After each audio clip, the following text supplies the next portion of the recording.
in my head again. You had your heart set on me, but these feels, they come and go, and they come so easily.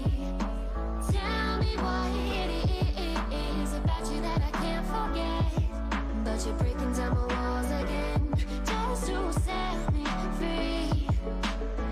Why do I, baby, why do I love the way you always leave me? Why do I, baby, why do I love the touch but never love the feeling? Why do I, baby, why do I love the way you always leave me? Why do I, baby, why do I love the touch but never love the feeling?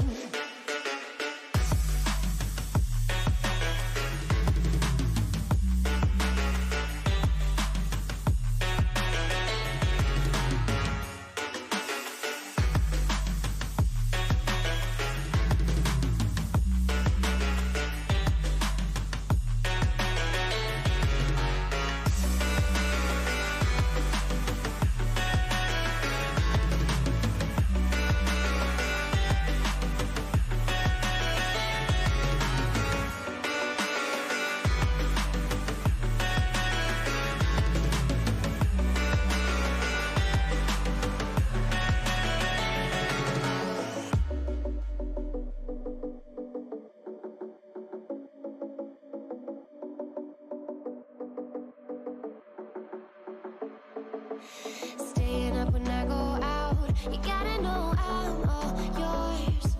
But when I say what's that about, you start slurring your words.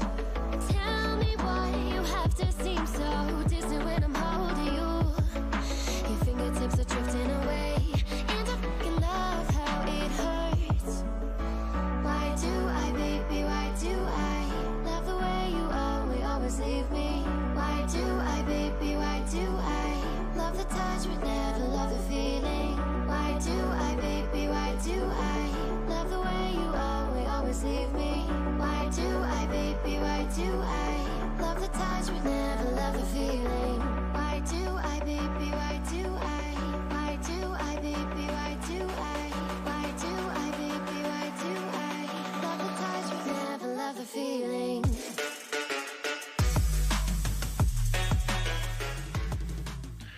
Alrighty, folks, welcome to the SMITE Prime Battle for Avalon 2v2 tournament. My name's Glacier. I'm joined today by Fuzzy Wuzzy. Fuzzy, how you doing? I'm doing great. I'm ready for some great Smite action, some good semifinals, and some good finals 2v2s coming up. So I'm really excited for this. Not only that, but I'm excited for this team names. We got the friendly fellas going up against Ooga Booga Amaspuda.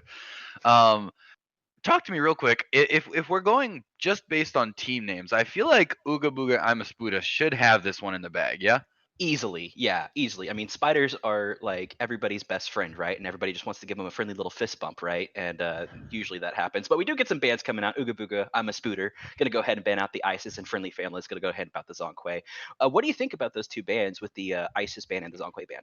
Well, not only is Isis just really good, but she's also really good, in a lane environment, in a short enclosed area, So you see, hi, yes, the entire map is one lane. Isis is a great band. And then John Quay right now, the protections he gets from his passive, the tiny amount of cooldowns that he has, like 10 seconds on his abilities to do so much, like that's just obnoxious if you ask me. Such a good, I would say probably one of the best gods in the game right now. So not surprised at all by either of those first bands or the Erlong. Erlong is in a very great place right now. But talk to me a little bit about this Achilles band. What do you think the idea is there? Because that's not something I was expecting to see. I think they're just trying to get rid of the execute. It could be something that they've got up their sleeve as a game plan wise. Like I don't know what they're trying to go for team comp wise. If they're trying to go for something a little bit tankier, and obviously the Achilles having a 30% execute threshold type thing, that kind of will could hinder some tankier targets if they're trying to go like a little bit of a tankier setup. Or just that stun and that mobility and the fact that he just can't die if he's in the armor stance, just really makes him just such a tankier target. But we could go ahead and see a Fenrir ban, excuse me, and a Merlin ban. Merlin obviously pretty solid ban, kind of has that same presence of an Isis where everything's just a circle and it could take up the entire lane. So I totally Yeah, agree he's with and just understand why. absolutely huge. That's a great one. But the Fender again, I think, we're seeing a little bit more of kind of a joust map, kind of a 2v2.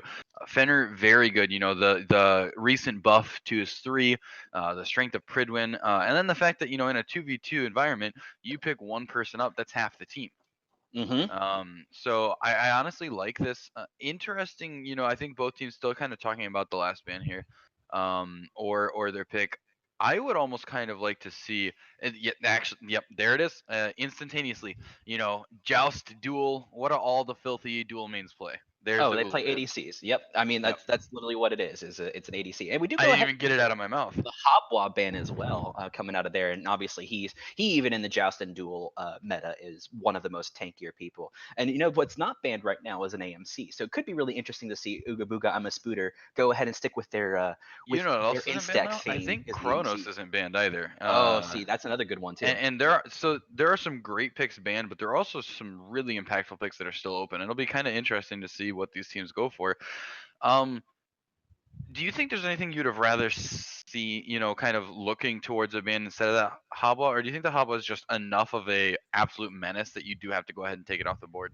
Oh, I think he's absolutely a menace. I mean, just the bidet alone, that wonderful I'm gonna knock you up in the air and 1-2 combo you and just kind of or 3-1 combo you and just delete you. Especially after Safi Murden, yeah. Exactly. So I think that deletion is just there. But we are going to go ahead and see a Xing Tian. A lot of control coming out of Ugabuga right there with that Xing Tian. So what do you think about that? I think it's a kind of a safe first pick. They didn't really want to go on what they want their hard carry to be. It can be built, kind of bruisery. And if you're even looking full damage wise, that Jing ult does a lot of damage. And I doubt, that we're going to see a Rangda's Mask, Soul Reaver, every kind of damage on this Jing Chen. But that's a fairly solid topic. I wasn't even thinking about the potential of something like that. So maybe it's a kind of a pocket strat that the spooters have. Friendly fellows now kind of considering, when you go into a draft, you're not expecting to be countering a Jing Chen top pick no matter what game mode you're in. Absolutely, yeah. Xing Tian is not one of those gods you see often. I think he's one of the lower picked gods in general. I don't know exactly where he stands on the stats wise, especially with this patch. But yeah, and he could be very sleeper. He's a very much a pocket pick, especially with Pridwin going off with the I'm gonna throw you into the tower and then wait a few seconds to be in your face for it to blow up and do massive amounts of damage. But an on her actually is able to push Xing Tian out of some of those things with an Aphrodite as And well. then the Afro. The kiss of doom right there from Aphrodite. She is just going to be on her the entire time, just healing consistently. I mean, this will be really difficult to see what they pick up with. What would you go into here with this Afro and on her pick?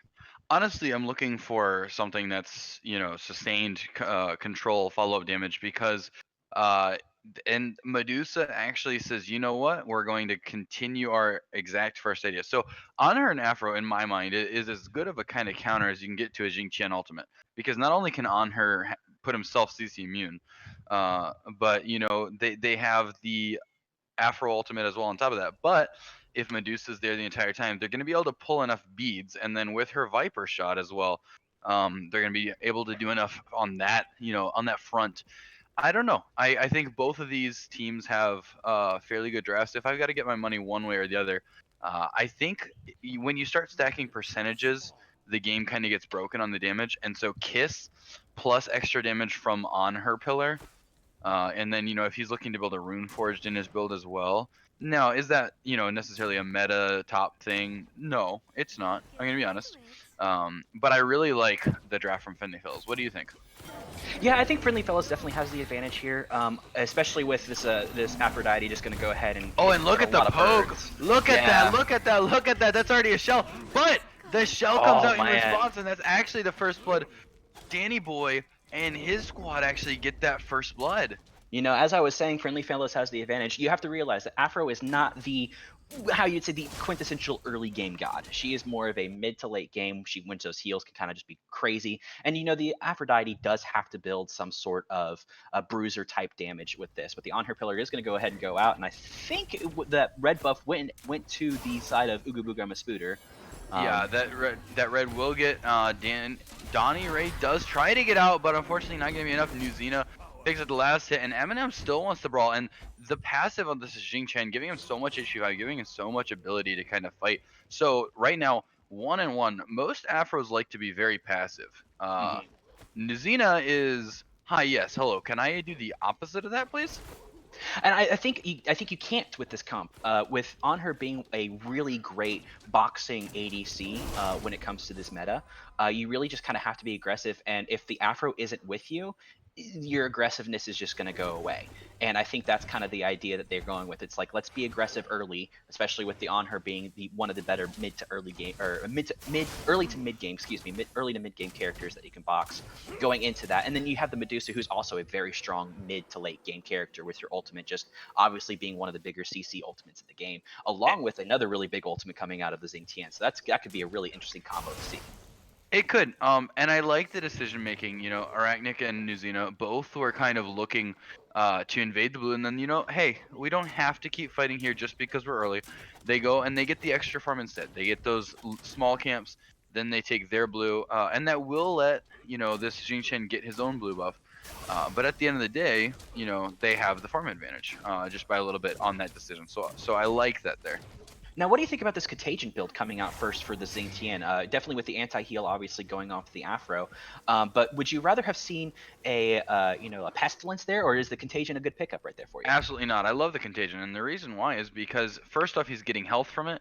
But then in addition, on her early, with on her passive shredding protections, without early physical pressure, Jing Chen is an absolute sitting duck. There's so much CC to interrupt his ability to get in without a blink early. And so getting the contagion allows him to take care of both the on her, and then also deal with some of the healing from this Aphrodite. Oh, I absolutely agree with you. So it does look like that they're just going to try to push out here, but it does look like the Xingtian is going to go ahead and stun, but the on her push is just going to be able to take care of that pretty easily. That was a pretty impressive play right there from Arc9 right there.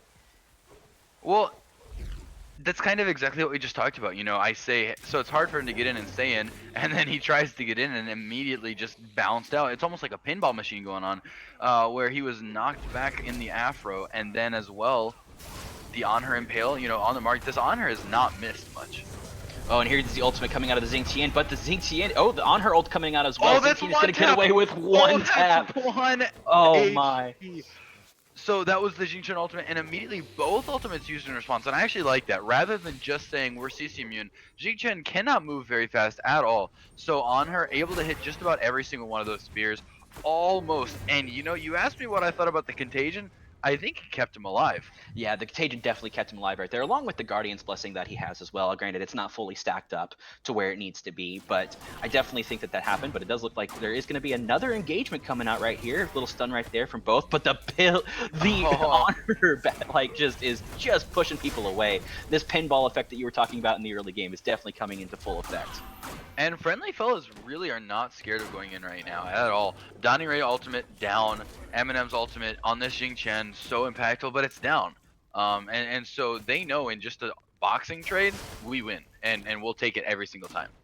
And what's interesting is the Medusa ultimate, I believe, is still going to be up for this fight. And I'm surprised they just didn't try to get something out of it, maybe a beads out of the on her or something like that, because on her ult and Aphrodite ult were down.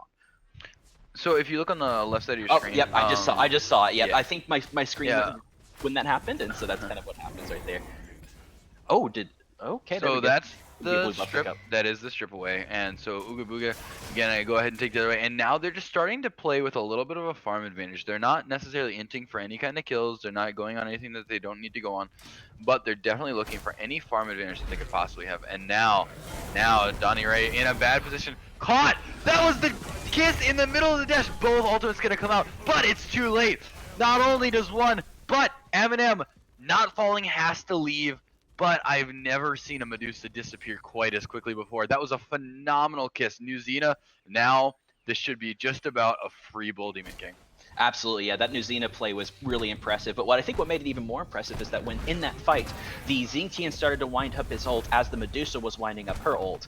Then the on her actually jumped up in the air to dodge the Medusa ult. The Aphrodite ulted the jumping on her so that when he landed, he wasn't immediately picked up, and then on her was able to ult immediately after that. So just the communication, that's all that happened. Just the little things here and there, But I think just the sheer amount of communication that fellas is having. Yeah, it's just that communication just comes a long way, and it's what needs to win when you're playing a 2v2 game like this. When that bull demon falling as well, that tower makes Yeah, completely just that inactive. individual synergy, and now they know that they've got an advantage because look at the cooldowns on this Anhur. It's already gonna be up pretty soon, and he's going for a crusher. Ooh, the knockback from Get Back does not quite hit from this Afro and takes a lot of poke actually. That's the beads used on her right there. Seems like that everything's still kind of just going to be a boxing match. Talk to me about this Lotus Crown real quick. There's still kind of boxing back and forth, but like I feel like this Lotus Crown is doing so much to help against the pressure and the power that this Medusa brings.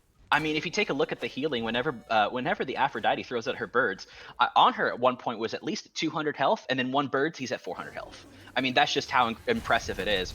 They are looking to aggress on the Eminem right there, but it does look like that they're just going to back off, and this very well could be a free tower for the side of Friendly Fellas. Just about, and not only does the healing do so much, but every time you heal with that Lotus Crown, you get 20 protections of each type. So you're talking about every single time this Afro presses her button, that's double gauntlet protections. Oh my gosh, this is a huge fight. And that's what we saw, but the Medusa will fall ahead of time. Arfinic cannot pick it up. So this is exactly what you were talking about, right? Where if they're able to have that synergy, it's so good. Look at this on the replay. The synergy, they do so well, but the abilities get used in the wrong order at the wrong time. Jing Chen comes in. Jing Chen hits that ultimate after. So beads pulling from both this time and able to clean up. Yeah, that was just an amazing ultimate by the Jing, and what was even better is that they timed everything with the tower coming up at the exact time that it needed to come out. So that Bull Demon King buff just wore out, and the tower was like, hey, stop hitting my friends over there, and did a massive amount of damage to them. So that was a really great pickup for the side of Ooga Booga right there. So go ahead and tell me about the what do we have here? The obviously we got a Brawler's Beatstick coming out, so now we've got two anti-heals coming up. Do you think that's going to negate the Lotus Crown that's coming out of the Aphrodite? Well, or Lotus what do you Crown, think about that? Lotus Crown does not help the healing. It just makes the healing give you prots. The thing that it's really going to do, an Asclepius was thought of, and then sold for a Chronos. Afro still doesn't have boots, so that's definitely something to be watching. And speaking of not having boots, that's a shell pop. That's the Get Back, but Anhur is just looking for this Medusa, and he's gonna lose his healer for it. But look at the pushback under tower, but is Eminem just going to be able to get away? Because Anhur had to burn the ult.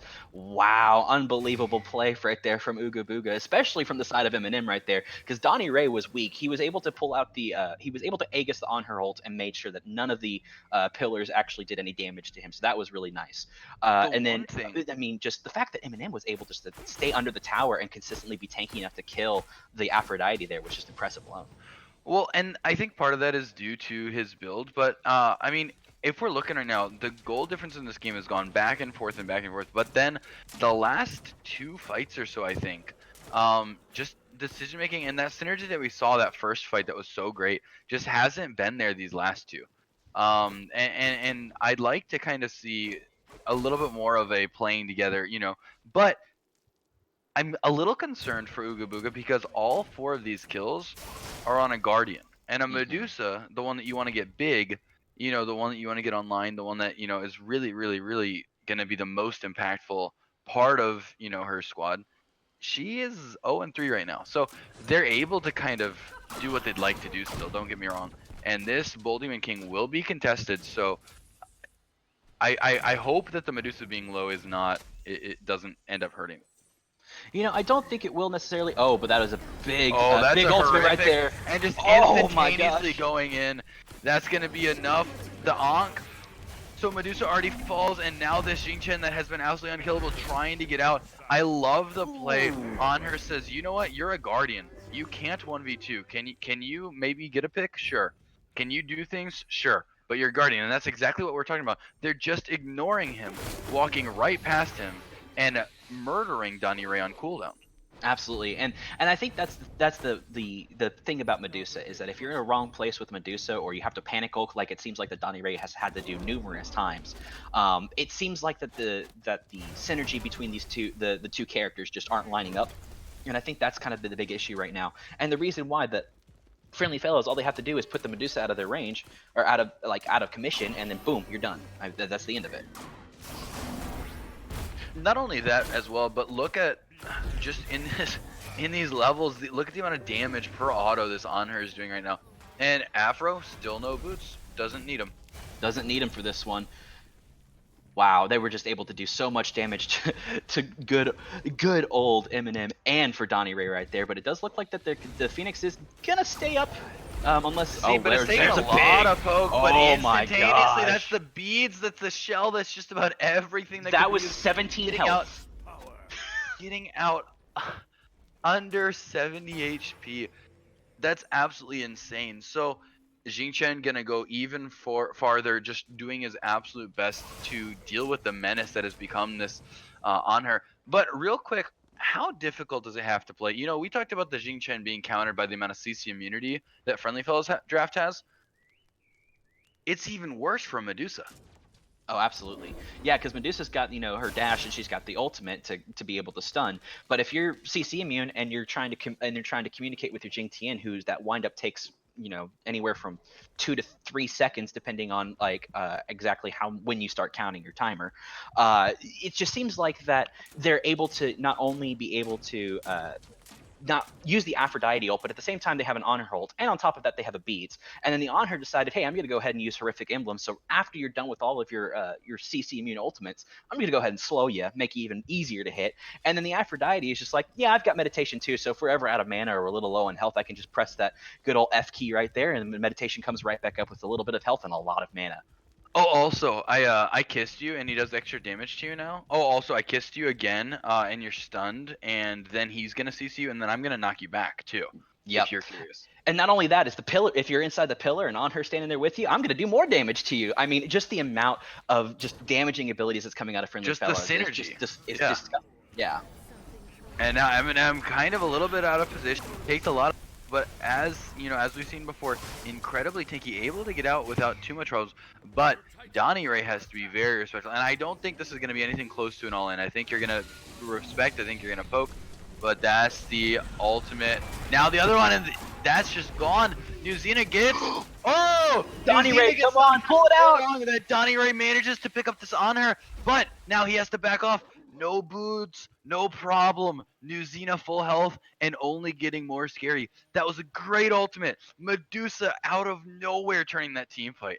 Absolutely. And what was interesting about that team fight as we watch the replay right here is that when Eminem went in and ulted, the Aphrodite ult actually wore off. And Anhur couldn't beads fast enough when this happened. As you watch right here, he couldn't beads fast enough when the Medusa ultimate came out, going ahead and stunning the stun the Afro. See it, I want to say. Yeah, the Afro almost like difficult to see because you were just in the middle of the Xingchen and the Jing burst to the Jing burst to the Jing, and all of a sudden out of nowhere, Medusa around that right side of the bird, just out of nowhere, turning that fight, and then having the state of mind to realize the healer, the CC, the med, all that, they're stunned. I can outbox because Viper shot right now, 1v1 with the Hunter. And that's absolutely what that was so great. Oh, this could be an all-in right here. This could actually be the game. Curse Hawk's gonna go ahead and be used. Oh, look at the amount of damage coming out. And Donnie Ray chasing in the backline. Donnie Ray, Viper shot picks up that last tick of damage. Now, we talked about the need for this Medusa to come online, and I think she's showing up. She's showing up now. Better late than never, I always say. We're going to go ahead and see this tier 1 tower go ahead and fall. Viper Strike going to go ahead and be used just for the next Don't get ahead of yourself. Attack. Well, Don't get ahead of yourself. Yeah, we'll see because Eminem able to jump away. Just the fact that the Xing Tian is able to jump away from the pillar right there is pretty impressive. That's the shell preemptively pops. That's going to be well, 1-for-1 trade, and now that tower is going to fall, and that's really not worth it. I feel like Arachnic kind of that wasn't worth it. Yeah, I think if Arachnid was able to pull out a little bit more, just be able to back up and get what he needed to do and just defend the tower, it would have been better. But he was able to actually get the Medusa ult out of it, but at the same time he burned his ult. So an ult for an ult and a tower loss, I think that's definitely a side of the win for Ooga Booga right there. But we are just going to go ahead and just see some farming, but the Medusa needs it right now as she's hitting level 16. We're going to hope that she stays alive in this game a little bit longer. But take a look at the level disparity between Aphrodite and Xingtian right there. What do you think is the main cause of that right now? It's only a level, but one level can go a long way.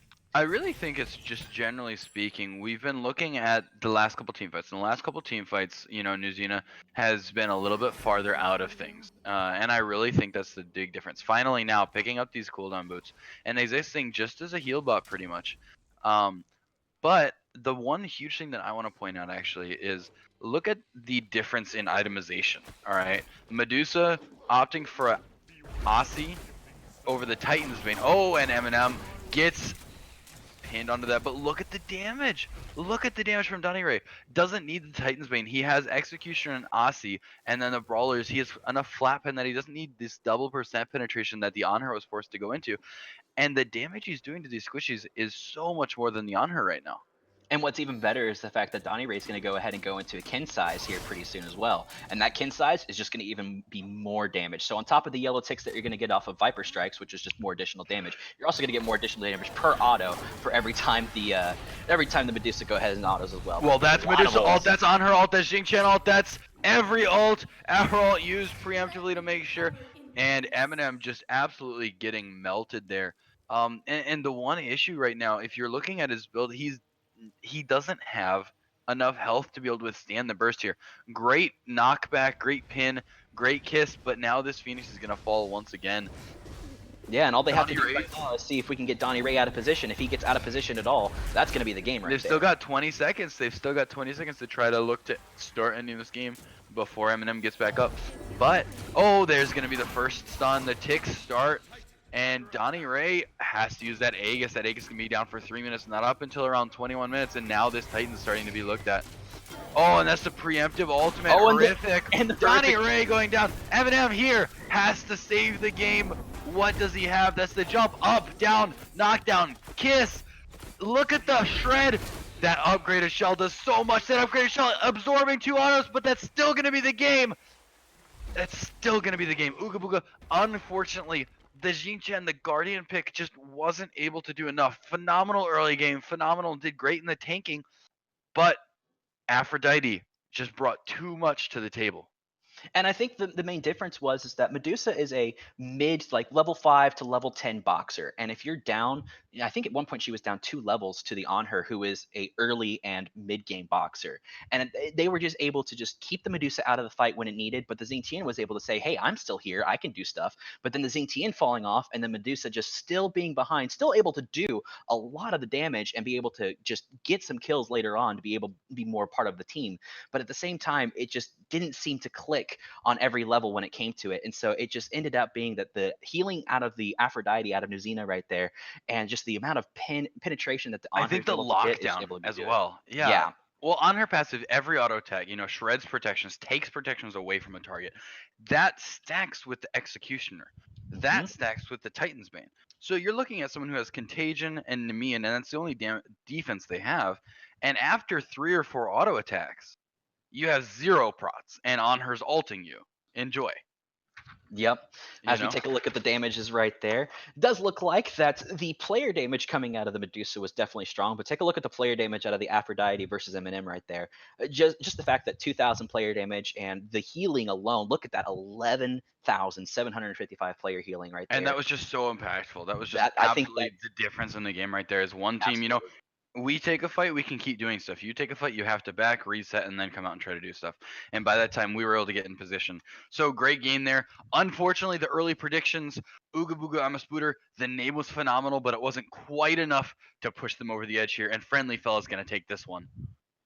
Yeah, Ooga Booga right there. Just unfortunate. The name, the big name energy didn't come into effect. But Friendly Fellows were going to be a little bit friendly and say, "Hey, we're still here, guys. Come on, let's cut them a little bit of a break." So Friendly Fellows is going to go ahead and move on to the finals, and we'll be right back with you to get those finals for you.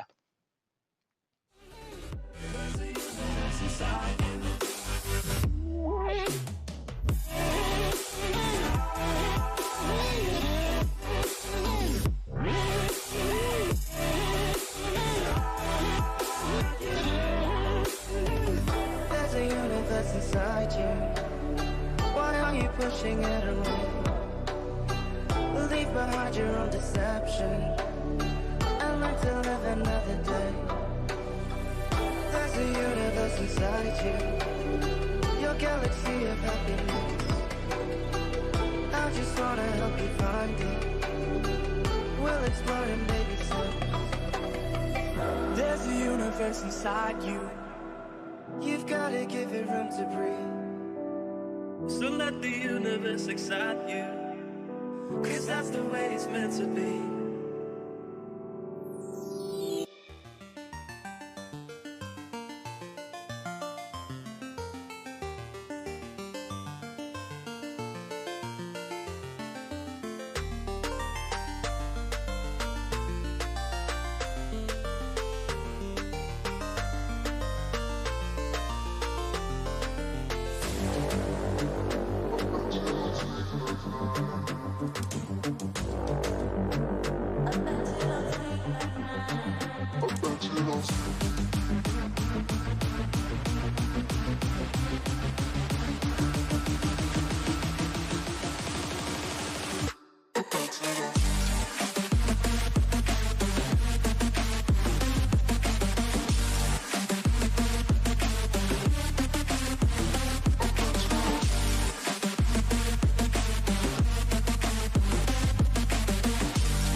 What does perfect even mean? Is there even such a thing? Ooh, can we switch up all the rules and imagine a utopia? Darling, I'm just so fed up with these expectations. They keep weighing me down. My heart is begging me to get the hell out of my head. I'm gonna live inside the upside down for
expectations, they keep weighing me down. My heart is begging me to get the hell out of my head. I'm gonna live inside the upside down for a minute and pretend, honey, I'm a perfect 10. Whoa, honey, I'm a perfect 10. Whoa, and if I say it enough, it gets ingrained in my head, and I start to think, honey, I'm a perfect 10. Honey, I'm a perfect 10.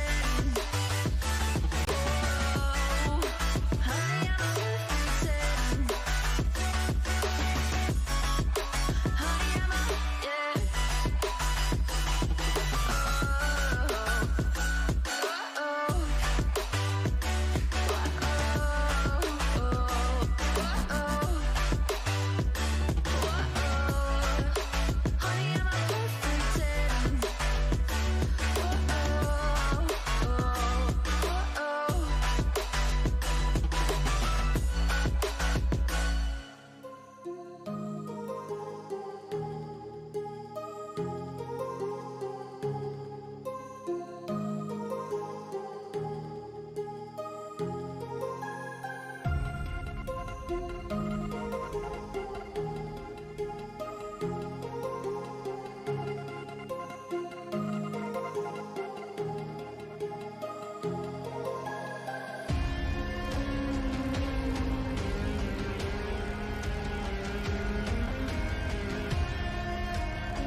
Welcome back, ladies and gentlemen, to the Battle for Avalon SMITE 2v2 tournament. Glacier here once again, and I'm joined with Fuzzy alongside me once again.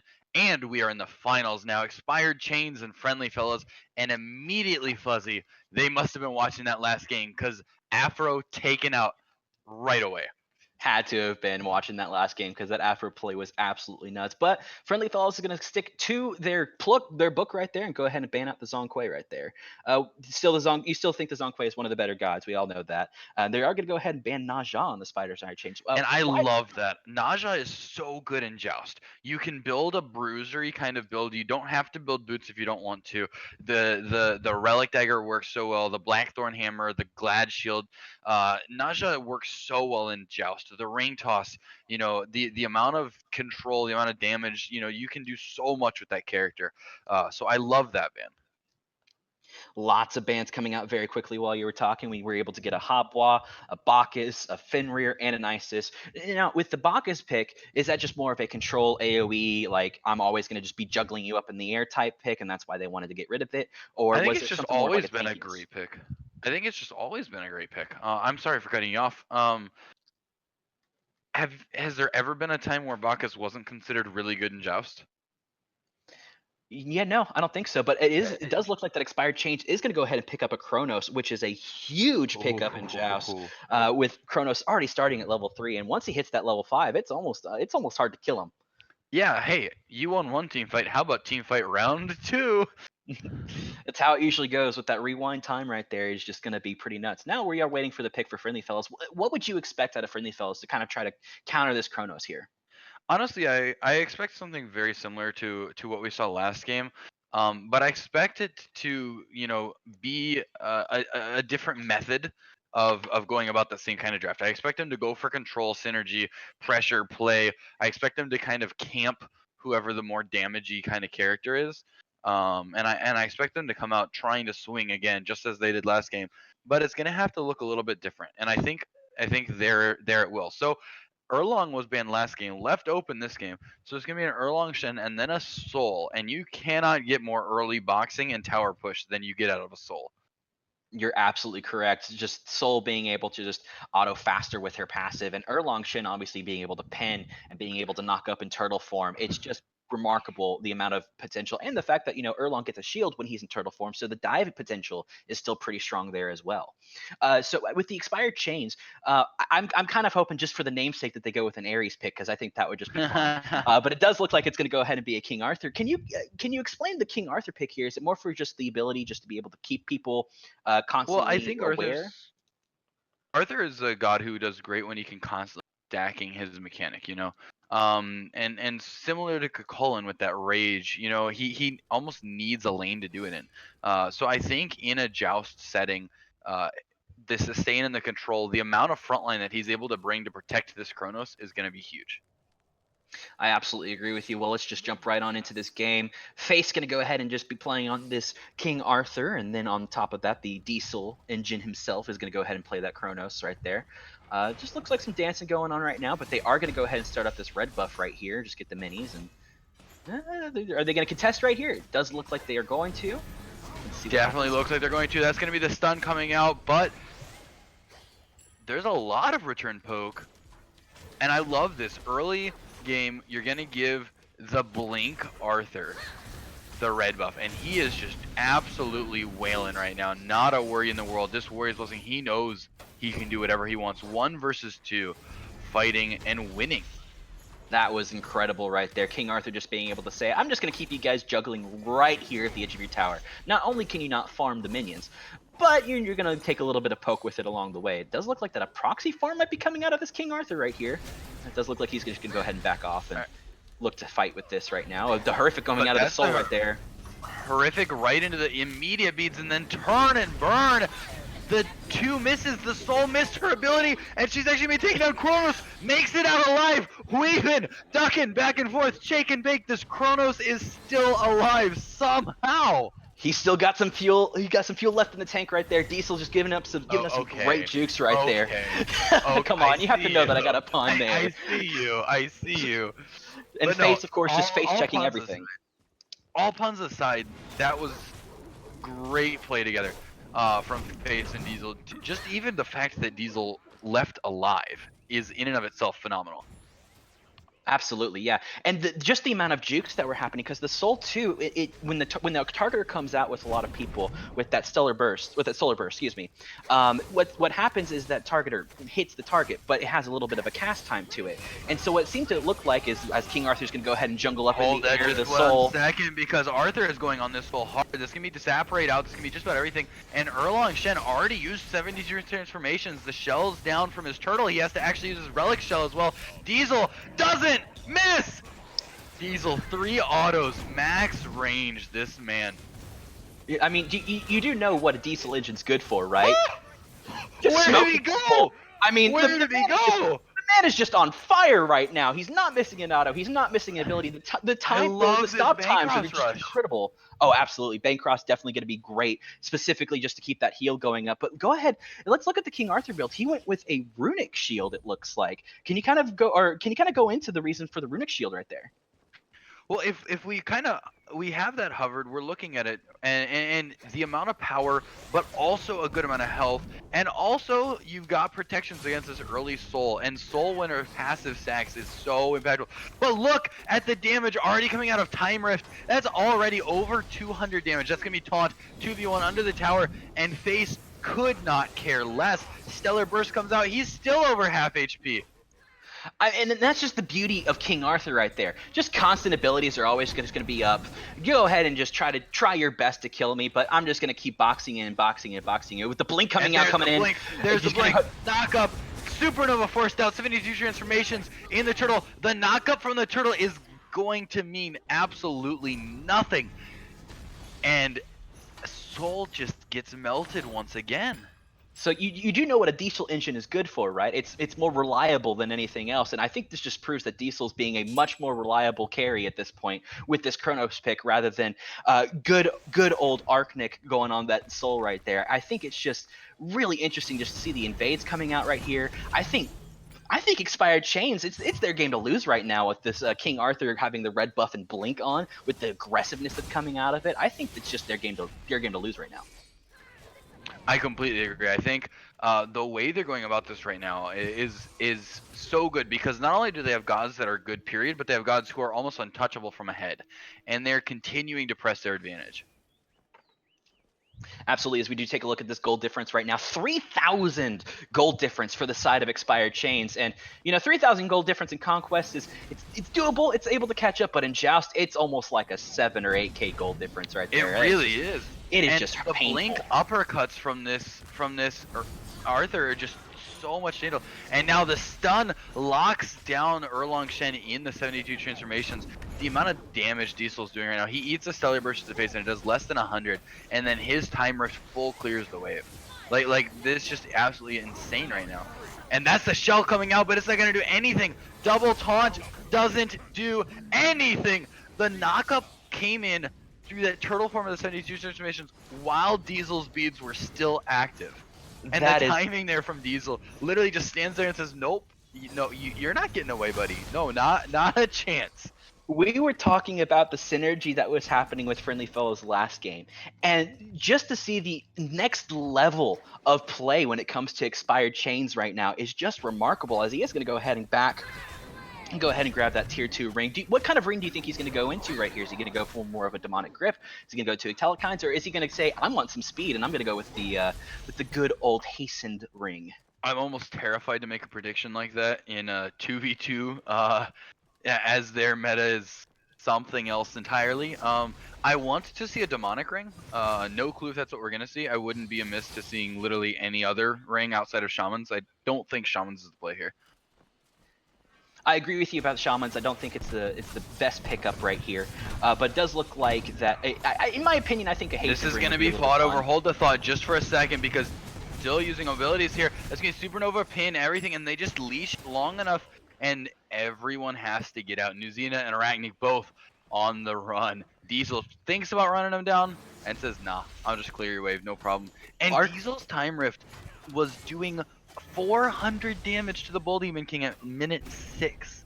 Yeah, and Arknik, look at the level difference. That is a 5 level difference. Oh, that's the blink! Right there. Oh, the charge ult! The Excalibur's Wrath off the mark. That ultimate out of face. Not able to do anything other than straight zone. But that is stun and the slash!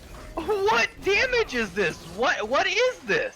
Face. What is happening right now? It's King Arthur damage in a 2v2 with a blink and a red with a Bull Demon King right now. He was You literally asked me- diving Titan. You asked me what I thought the purpose for the Arthur is, and I said, well, he's pretty good at frontline. Apparently, he's also an assassin. You know, I think that's just going to be the new patch, right? That's going to be the after this mid-season patch. The next patch is going to be, you know, King Arthur's doing too much damage. We're just going to make him assassin, kind of like giving the old Ravana treatment right there. But he does go with the hastened ring.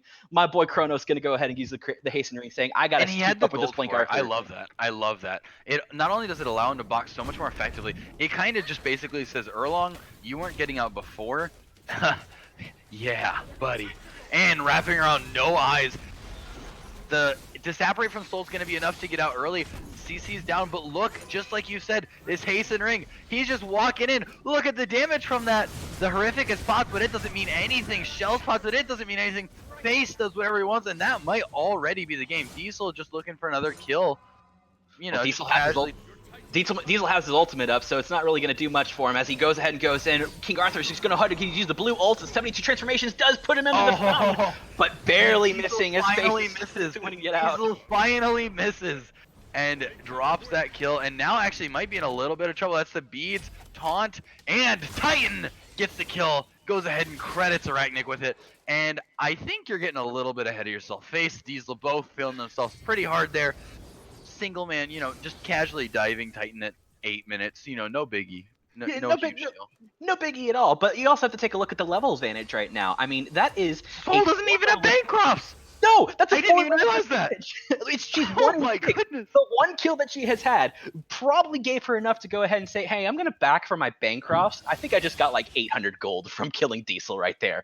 I mean, it's just remarkable that she's out of this so much. Arachnic just being able to be completely focused out, and then the Erlong not being able to do much, just kind of look back and say, well, that was fun, and having to run away every time. So it's just this weird thing that's happening where, you know, the King Arthur's going to come in and blink and be like, I'm just going to juggle you up in the air and keep you there while my Kronos comes and kills you. Yeah. Hey, yeah, I've got a knock up. I've got Excalibur's Wrath. I've got, you know, Sunder. I've got just everything. Oh, also your Erlong that was gonna get out. Yeah, I've got a cripple, and if that doesn't hit, Diesel has a stun. You know, no biggie. Yeah, the synergy off of this combo alone, like what we were talking about last game, is just remarkable. The Disapparate is going to go ahead and be used right now. Diesel just walks in. As Diesel is going to go ahead and get obliterated by Titan, but he was able to pick up the soul right there as well. Face is going to go ahead and keep going as the cripple comes out for him, but it does look like that nothing can really come out of this. Titan is going to be at half health, but Phoenix is coming up very slowly, so the Titan will start to heal a little bit here and there. But do you think it's going to be any sort of advantage for the Titan to get healed up right now? Talk to me about the Brawlers pick, because I think that's even going to be more impactful with resetting or not. Now with this Phoenix coming back out, Face has to head the other direction. But the Brawlers pick is going to do so much to keep this soul under. Not only the soul, but the Erlong as well, because when Erlong goes ahead and ult, it takes a little bit of time. It's about 3 seconds for that ultimate to actually pop off. Once that ultimate pops off, he heals, and he heals a lot of health right there. So the problem that's going to happen is if Erlong goes ahead and taunts the Arthur, he's going, oh crap, I'm not healing as much anymore, and King Arthur just blows him up, as we've been seeing consistently time and time again. Hey, is it happening? Guess what? Is it happening? Guess what? Backdoor Kronos. Hey, Come Diesel. on, do it. Hey, do it, hey, Diesel. Don't do this. Don't do this, my do guy. it to him, Daddy. Don't do it this, to my him. guy. Come Don't. on. 152 and auto. They don't realize it. King Arthur's keeping on the rest of us right now. He's going to do it. What is this? And he's ulting out just to keep his life. He's just memeing. He wants them to know exactly what he's doing. That is going to be the end. 10 minutes, 11 kills. Diesel just too much to handle at the end, backdooring there, getting absolutely hard carried by Face on that King Arthur. 2 whole deaths, man. I mean, absolute feeding out there. But the brains at that last play, and all jokes aside, that was kind of terrifying to watch.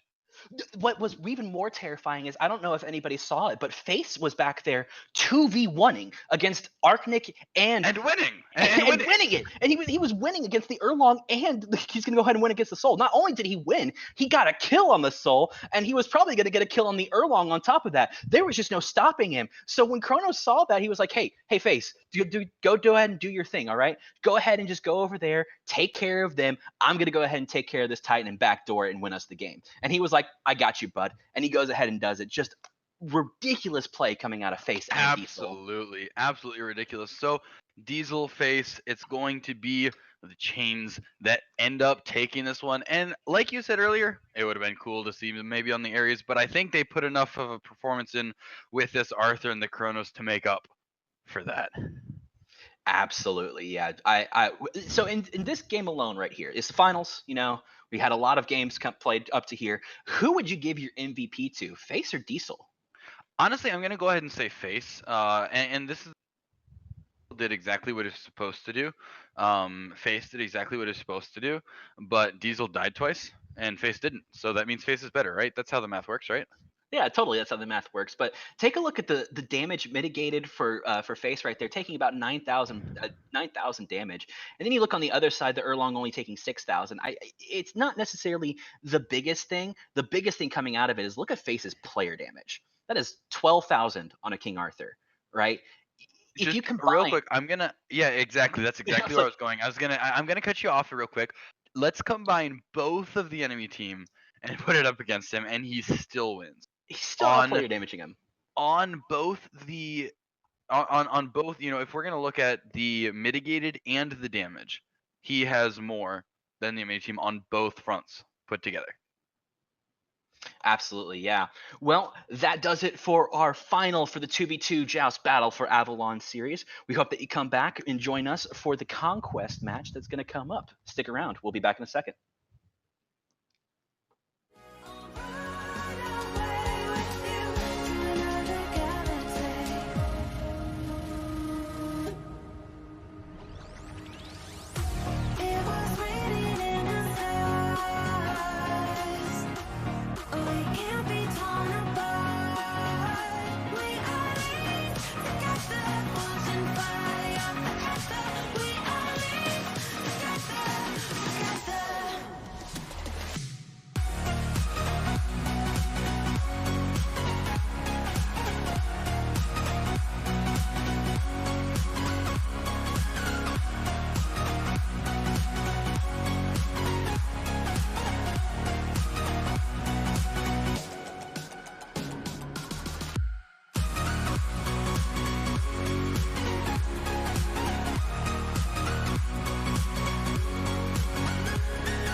Over the edge, feel like I'm floating through the air. The pain I felt is paid for, all is said and done. Oh, I am restricted, fixed upon the web. I need to kick the habit that my mind is breathing in. Break out, I've got to see.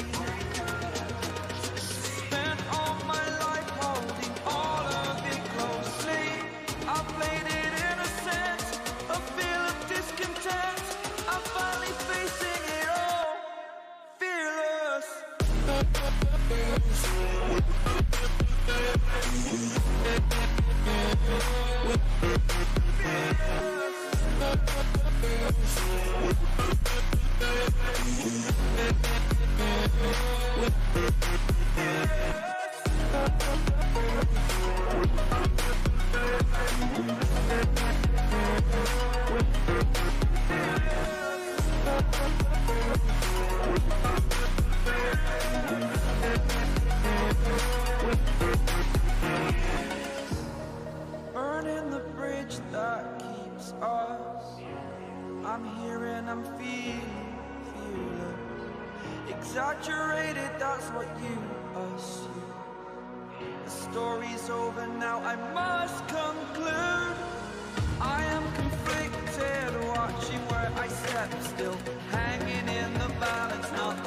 life, I want to live, I want to take it all. Standing tall, fear outweighed the person you are. Oh, break out, I've got to see.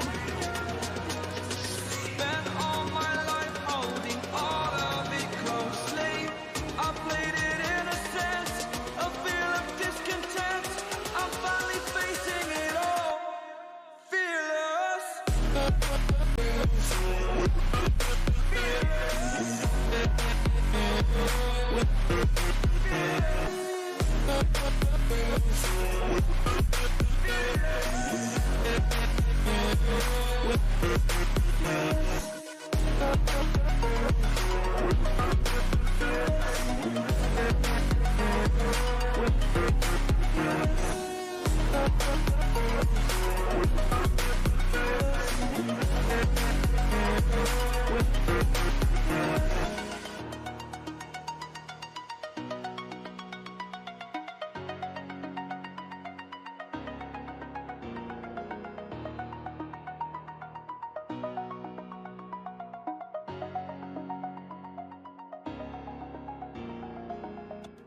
I'm on my own, broken alone. I feel the rain crashing down all around this empty town. I'm searching for the lost and found, but you don't care, you're unaware. Keep moving like the scars aren't even there. It's in the air like a blazing flare. Just stare, 'cause the flames will burn us. I thought you were the one for me. That's why I gave you everything. Held you close by the stormy seas. Oh, you meant the world to me. I used to kiss your head when you cried for me. Hold your hand while the pain was over. Keep you warm by the roaring sea. You meant the world to me.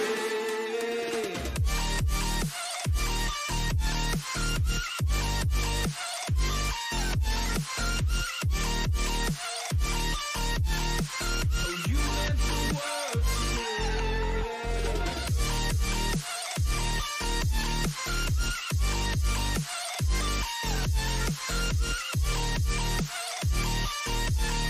Oh, you meant the world to me. My darling dear, you're never here. When I'm in pain, you hide and disappear. Like shadows in the atmosphere, charting the stratosphere. Yeah. I prayed for you and kept you near, in hopes you'd chase away my fears. I'm on my own, you made it so, and now I'm chasing nightmares too. I used to run with you through the great big leaves, laugh at you when you laugh at me. Welcome, ladies and gentlemen, to the Battle for Asgard Smite Prime's titular 5v5 tournament. We've got Goggle Gang against Nemesis GG. My name is Glacier. I'm joined today by Fuzzy Wuzzy. How's it going, boss? Doing great. And we're already starting to get wrapped up right here. Skull Gang's going to go ahead and ban out that new Thor. What do you think about that ban for the Thor right there? I mean, everybody kind of thinks he's a great team fight presence, especially with his new ultimate being updated. Exactly, he really is, and not only that, but he's just so good. You can flex him to solo, and he does well there. You can play him in jungle, and he can out rotate and outbox, not outbox, but out presence anyone. And he's really great. So if it's not something that you're looking to first pick, go ahead and get it off the table. I really like that. Then the Erlong ban comes to follow up with Erlong, just kind of the same. You know, Erlong's so good in jungle, Erlong's so good in support. I love it. And then you've got a Zhang Kui ban and a Set ban. We've seen Zhang Kui kind of dominate this meta, but then Set, something that we've seen kind of creep up, creep up, creep up, boom, everyone has to have someone who can play Set. What do you think about that? I think it's just this new meta right now. Set is just such a potent jungler that he's able just to be able to not only slow people but teleport to them really quickly with that ultimate, being able to not only have the desert effect around them to be able to kind of have a semi-blind, but just the fact that you can't escape from him is huge. So when a See, Set is there, I it's actually there. almost disagree with you. I think Set's actually better in solo lane. I like putting utility in the jungle. I actually like Set better in, and the reason why is because he gets so much bigger there, and then in team fights, you just have a set on your backline, and you're gonna have to deal with it. So the Ares ban, that's another ban, that you gotta have to look at if you're not gonna pick it up early, getting rid of. And then a lot of time kind of spent by this Nemesis GG side. They're gonna end up taking out the Arthur. Um, we haven't seen quite as much Arthur recently, but it's always a good ban. That leaves Isis open though. Do you think this was maybe a trap draft? Isis insta locked. Do you think this was maybe a little bit of kind of a trap? They wanted you to pick Isis and they're gonna try to trap that and run it down? I think so, and I think you're right about Set belonging more in a solo lane, especially with the side of Goggle Gang right there. It seemed like they were kind of focusing a little bit on that solo lane side, and then with the Isis going to go ahead and get locked out immediately from the side of Goggle Gang. That was definitely a bait for them. So I think that Isis pick is going to be great, and then Nemesis is going to go ahead and pick up their duo lane with Kronos and Kumbhakarna. Lots of CC coming out of that Kumbhakarna pick.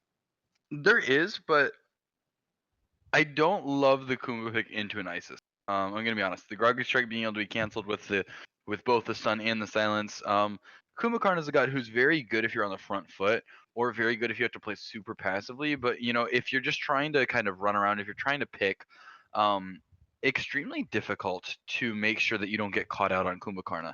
Not a whole lot of escape potential once your Mez is down. So instantly, Terra and Amazenkov are going to be locked in. And I've got to be honest, I'm a little terrified because I'm pretty sure that Amazenkov lock means that Isis is going to be going into the long lane. And I was Isis just about versus to ask you that. Kronos. Isis versus Kronos does not feel fun for Nemesis GG.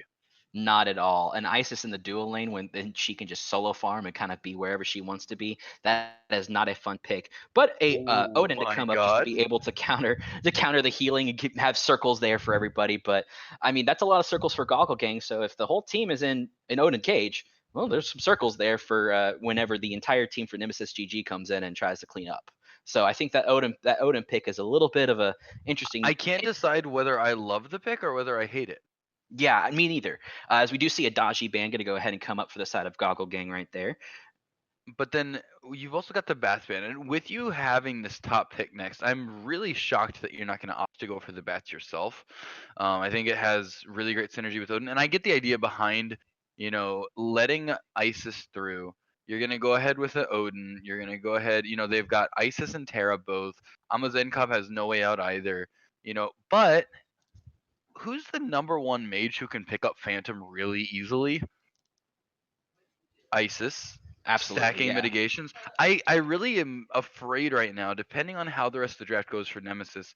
I feel like the Odin cage might have been a better trap in design than it might be in execution, if that makes sense. Because I don't know that it's going to be able to do what they're looking for it to do with the rest of the pieces of their draft so far. I absolutely agree with you right there. We do see a Jormungandr and on her going to go ahead and get banned out as well, as we do see the Ho Yi going to go ahead and get picked up for Nemesis. So is this going to be a Ho Yi mid or a Kronos mid? What are you kind of expecting? I'm 100% expecting the Huyi to be mid, and again, I like that with the Kumbhakarna. I think Kumbhakarna to lock people down in an area. I think an Athena right now would be so much more for this team than this Kumbha pick so early. And honestly, I'm looking, to see Gago Gang pick up something that's going to be able to punish this Odin in lane. Don't even let him get online. Make him completely irrelevant. I'd like to see a high pressure warrior. I'd like to see an Osiris. I'd like to see a Bellona. I'd like to see a something extremely high pressure. Zhang Kuei, Jormungand are both banned, so I'm not looking for anything magical. But maybe even something like a Chakra of Amana. Like, what do you think? What are you looking for in this soul lane specifically? If I was playing in the solo lane versus an Odin right now, I'm definitely looking for a Bellona or an Osiris. Just one of those two gods, I think, really being able to just to out pressure that Odin with the bird bomb, especially since he really can't clear until level 2 once that bird bomb is available. Okay. Yeah, he's got the shield, but it'll which helps with the clear and everything like that. But I think the shield can just be beaten out really quickly. But a Chalk gonna go ahead and get locked in for the side of Goggle Gang. Chuck, and then a Ravana as well. And so see, that's kind of almost what we were talking about with the pressure, being able to bully him out. And they're gonna go ability based rather than auto based, and I really like that. So it's gonna look like a lot of really good circles that'll stack on each other, a lot of great lockdown, a lot of good team fights. And if you're not able to get to this Muzunkav early in a team fight, you're not gonna have fun. because they've got a lot of stuff to keep you in his damage. Nemesis going to be the last pick for Nemesis GG, and I guess, on one hand, we had to see it coming, but I'm not a great fan of this draft period. I don't think Nemesis vibes, I don't think there's any synergy anywhere in the draft. I absolutely agree with you. Right now, if I had to give it just solely based off of picks and bans, I'm gonna have to give it to the Goggle Gang. I think that they have a better aggressive early start, aggressive mid game with Terror Ultimate, with Isis Ultimate, with Chalk Ultimate being able to silence. I think just And then also let's and then talk the about Ravana the being amount able of to dive pressure for that them. Amazenkov has, pressure that Ravana has. I really don't see Nemesis have to get off to a phenomenal start and snowball with their composition if they want to stand a chance, and I just don't see that happening. The only way that could really happen is if Nemesis from Nemesis GG is going to go ahead and really focus out that AMC and that ISIS. I think if she focuses on the mid lane and the duo side of the map, I think she's going to be able to be more of a presence in these team fights. But that's really leaving the Chalk and the Odin completely to box it out. And I think the fight for that immediately goes to Chalk. But we are going to go ahead and jump right on into this and see if anything spicy kind of comes out of this. Speaking about jumping right on into this, I have to use that point at least once. Jumpa does definitely know how he's going to look to pressure. He knows how he's going to look to play.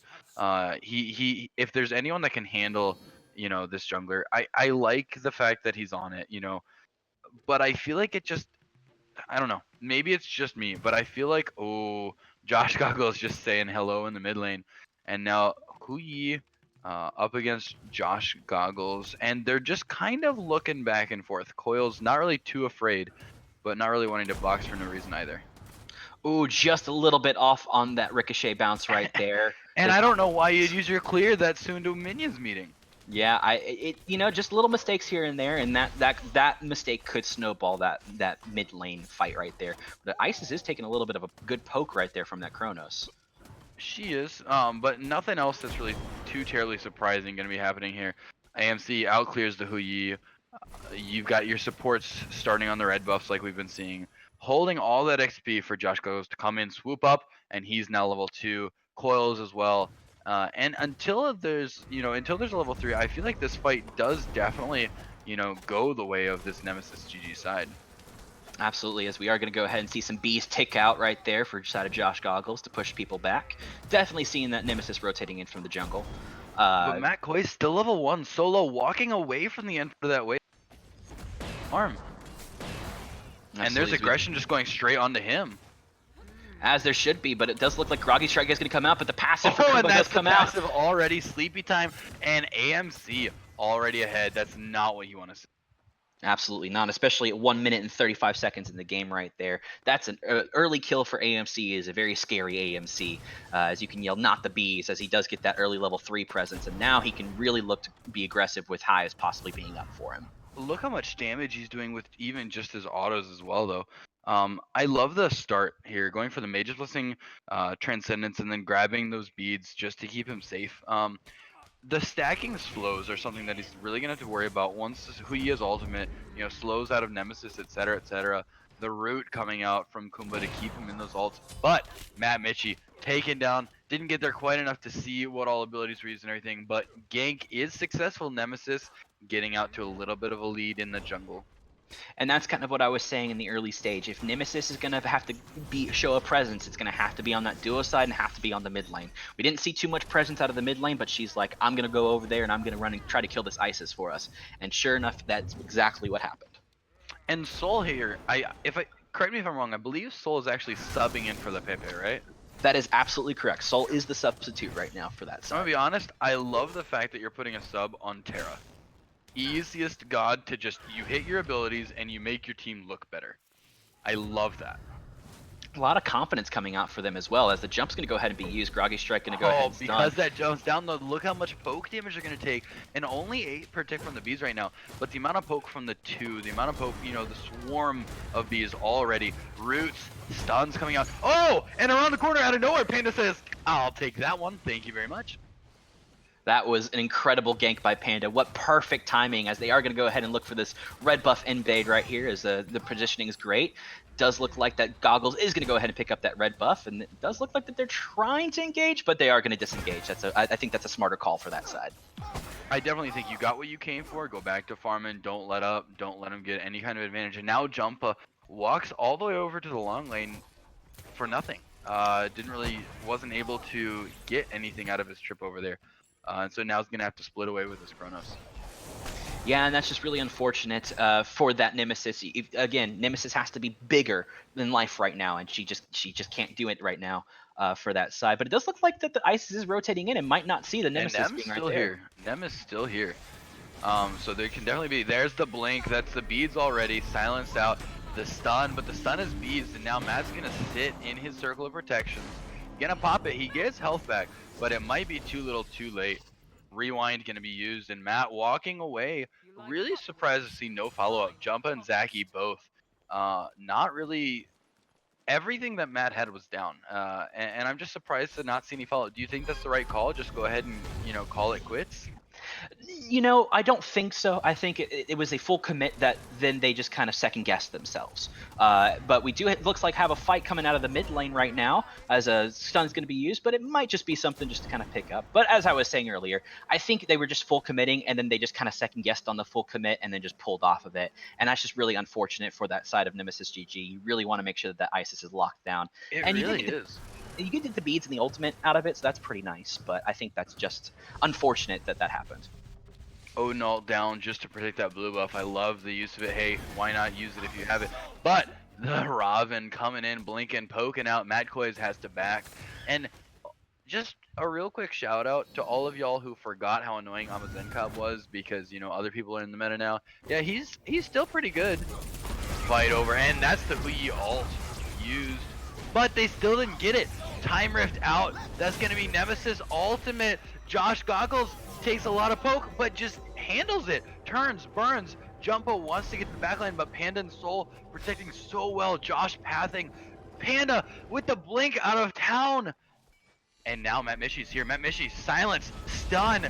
Soul misses the stun, and it looks like Jumpo will get out, but they could be looking towards the Gold Fury now. They do have this Isis ultimate. Yeah, Gold Fury call would be interesting right now as everybody is up for the side of Nemesis. I think they're just going to go ahead and grab the Oracles, maybe look to see if there's a pick in the jungle that they could possibly get, and then just kind of disengage from the fight. And I think that's going to be a better call right now in this. You really don't want an early Gold Fury. Boo, yes you do. You want all the Gold Fury. You've got Isis ult. You've got Amazenkub ult. Your Amazenkub is huge. They have a grand total of a Chronos ult to fight you. I really think you could have forced the issue there. Now, that being said, they're the people in the game, and there's nothing wrong with not forcing a fight at 1 minute, But I really think I would have liked to see them push the advantage that they had there. Yeah, and it would have been interesting to see what would happen, try to see if they could snowball something. But the Gold Fury does stack up on gold as time progresses. It does. So getting and a I think later they're just Gold looking Fury to is make sure they don't give up their lead, because if anything goes wrong, they give up the lead that they have. So I definitely I agree with you on one hand. I just also love watching people go for the awesome plays. That's gonna be the Hui ult defensively again. Look at the amount of damage from the Stinger. Coils taking so much stick damage from beams. Solve with the stun from downtown. Easy claps, literally. And this T2 tower is being shredded by Josh Goggles. Oh, but the blink coming in on Kumba, he is going to look like a groggy strike, but it does look like the slow from the AMC is going to come out as Nemesis ultimate is going to go ahead and come up. The shell coming up. And now they're looking for the turn. Soul's diving as Panda wrapping around the end. All of that, it looks like they're just going to make sure they get this red buff. But now they can look towards this Gold Fury, forcing out even more, making sure the entire enemy team has to back. And now that they're a little bit more confident in their lead, they're going to look for this Gold Fury. And I really love that. Absolutely free. Absolutely 100% a free Gold Fury, especially with Isis ult being there to be able to do so much damage to objectives, and not only to objectives, but to people as well, and the healing and the mitigations that come out of the Isis ult. If we take a look at the gold difference right now, 3,000 gold difference at 7 minutes, what do you think? Is that going to be a more detriment to the side of Nemesis GG, or do you think it still kind of can possibly get pulled out? Right now, I think the biggest thing from Nemesis is their mid laner has to find a way to get relevant again. The only things their mid laners have been able to do is run away using the Hui ultimate to try to, to try to get out the best he could. And that's not going to be enough at the end of the day.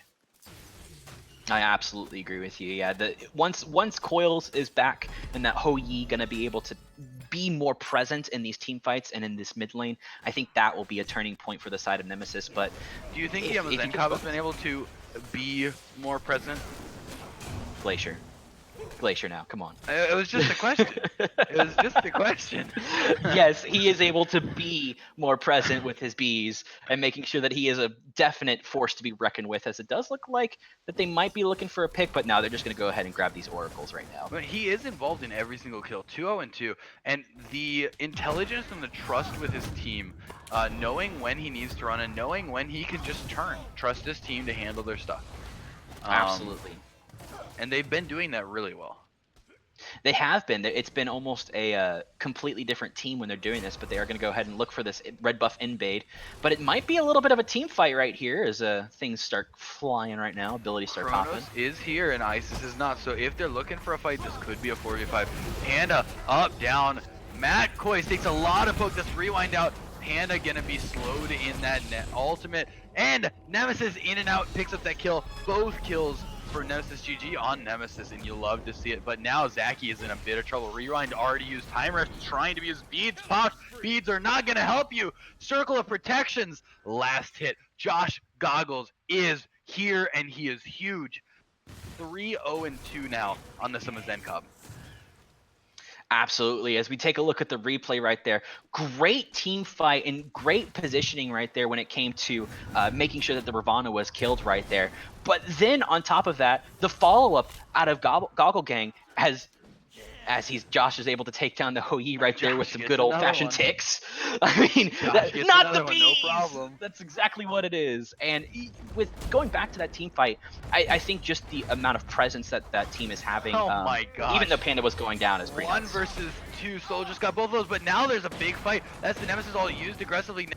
Still chasing, but now has to get out because Josh is here. Hits every auto. This man is on a rampage. I don't know what to say. What do you I don't do? even know.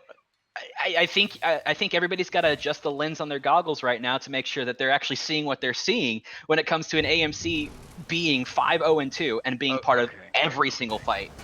Hey, if you're gonna outpun me, I gotta do it. Now. Odin's here. He's got his everything out. That's gonna be the Hou Yi ultimate, and they're gonna get that pick, and that's what they needed. And putting that kill on the mid laner is huge as well.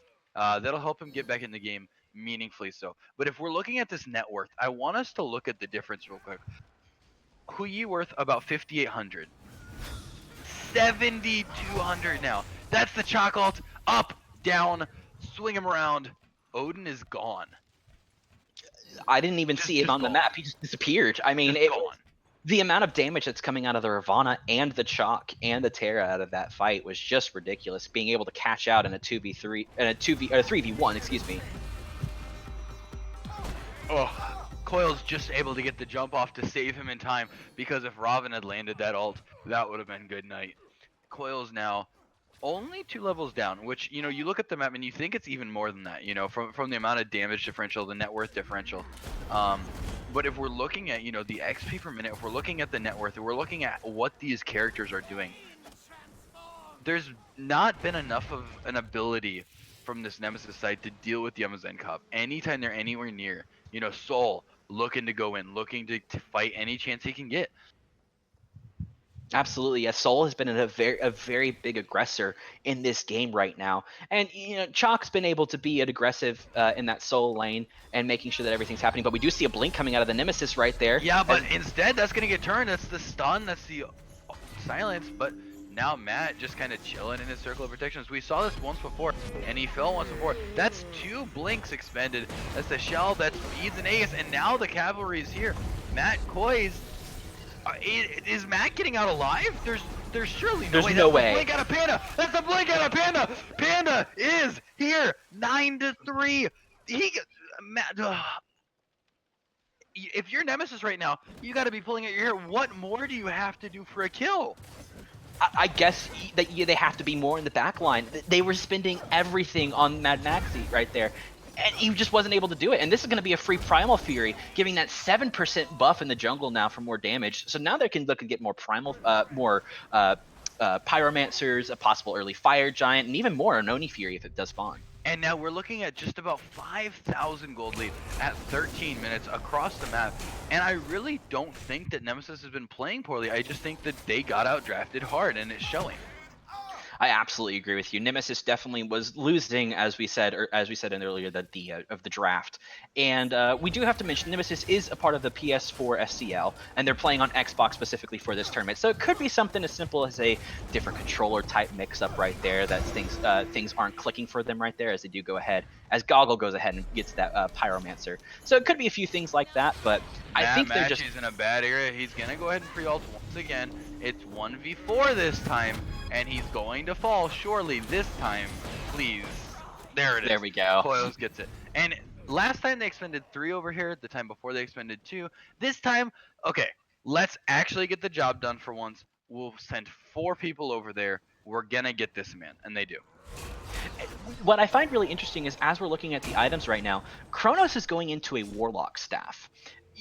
Do you agree or disagree with this Warlock staff pick right here? And there's no lifesteal right now for this Kronos, so he's using specifically his ultimate, that rewind time, to make sure that he has enough health and mana in these fights. Well, I think there's definitely different viable ways to build. I don't think any of them are long. But with this Warlock staff, you get 200 health as soon as you finish it, and then you're also stacking health. And one thing that really helps on a squishy that's immobile like a Kronos, having that health is going to allow him to be able to handle the dive from Panda, the dive from Paradox, Soul just walking at him, running at him, doing whatever he wants to do. You know, we're 15 minutes in. He's just starting to get to any kind of power curve.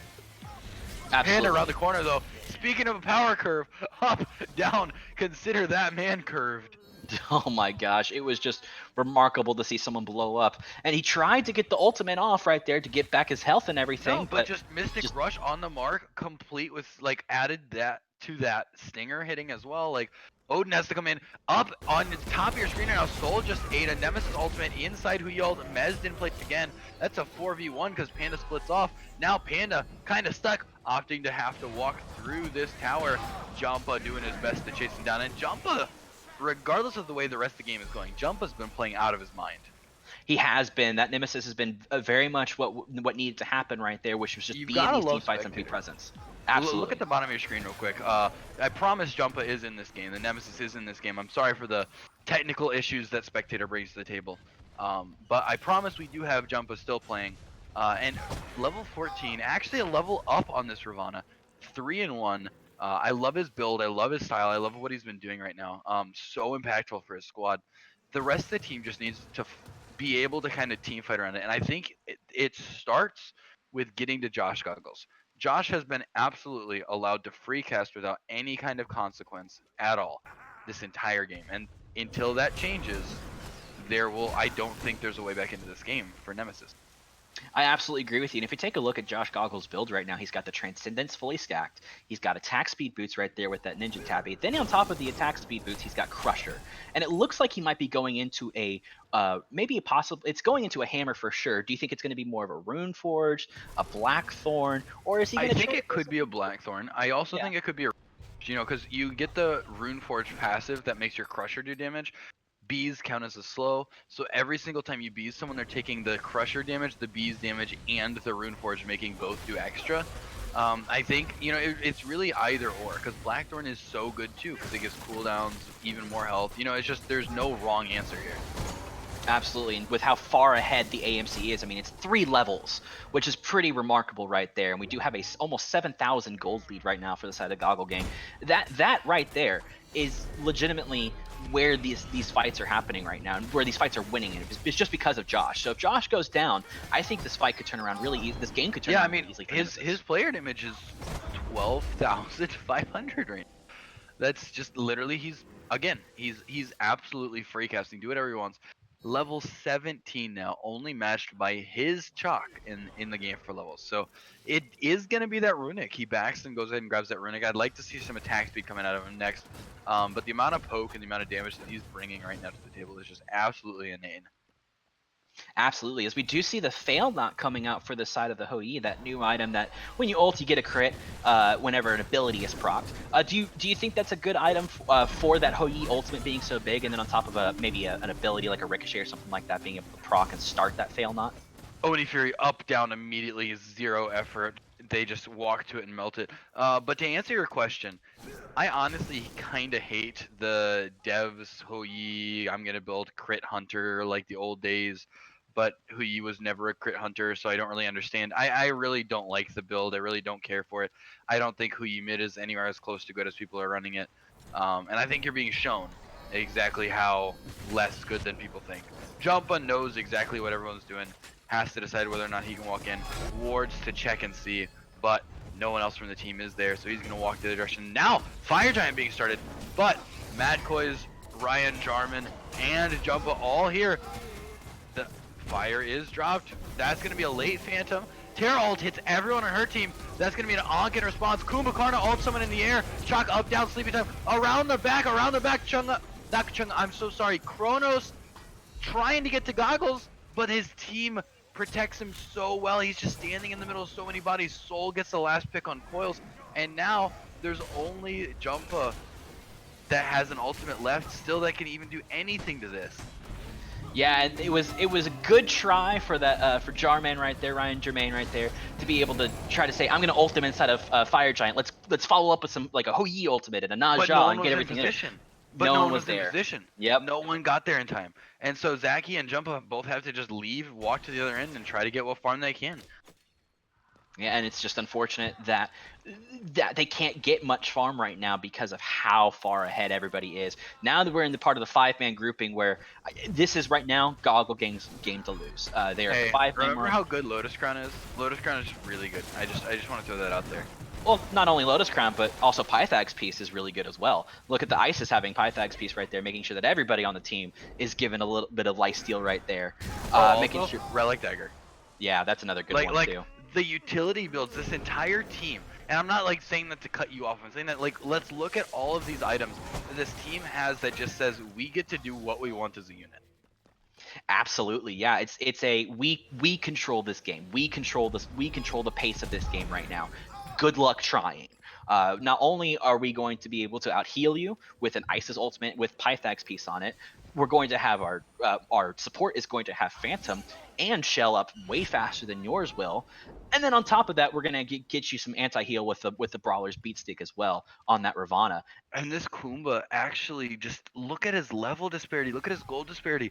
He has absolutely sacrificed himself to try to do as much as he can to keep his squishies, his damage carries relevant, but this man doesn't even have his second item finished yet. He just finished building Gauntlet of Thebes as well, making sure that he's able to be a little bit more healthy. But my gosh, when you're 4 levels behind on a support, there's not much you can really do except be a meat shield and die for the cause. You just try to press your buttons that give CC and hope that your team does things, because you can't even tank anything. Absolutely. You just can't. He's still level 12. His gold per minute right now is at 340. There's just, and it's not even necessarily anything having to do with, it's just the amount that the team has gotten run down. I called it from the beginning, this Kumba was going to have a hard time, and he has. Yeah, and you're absolutely right. I think you were right. Athena would have been a better pickup right there. Does look like that some blinks are going to go ahead and be We're going to start in. That's going to be Odin and Chalk all to the beats, immediately having to be pressed out. Coils under half HP, and Jarman trying to keep Josh Goggles out, but unfortunately unable to do anything. That's going to be the Terra and the Ice Assault just free stacked from just, that's an insane combo. I can't even think of, so Ice's ult, Terra ult. Hey, you want to just free stack that for us? Sure. Madclays, 5-man Mez. This man playing out of his mind, but is it too late to matter? No levels. Jarman in the back, jumping in, trying to do what he can, but locks down. The entire team's on him. Paradox still frontlining, still whacking away at this tower with his X. That might actually be the game right here. Paradox moving forward, stun just off the mark. Matt Mitchie on the backline needs to be careful because Jumpa's here. As the chocolate is going to be used, just to kind of disengage, it looks like, making sure everybody gets some health from that fire giant.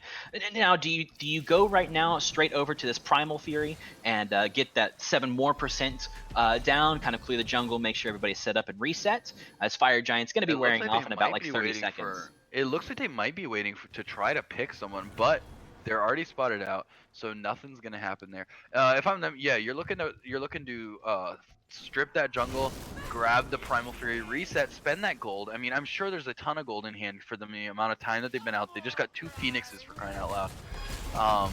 So they can get this for pretty much free. Then they can walk over, get that fire giant as it respawns, and then start sieging back up. And I think that's 100% what they're going to be looking to do.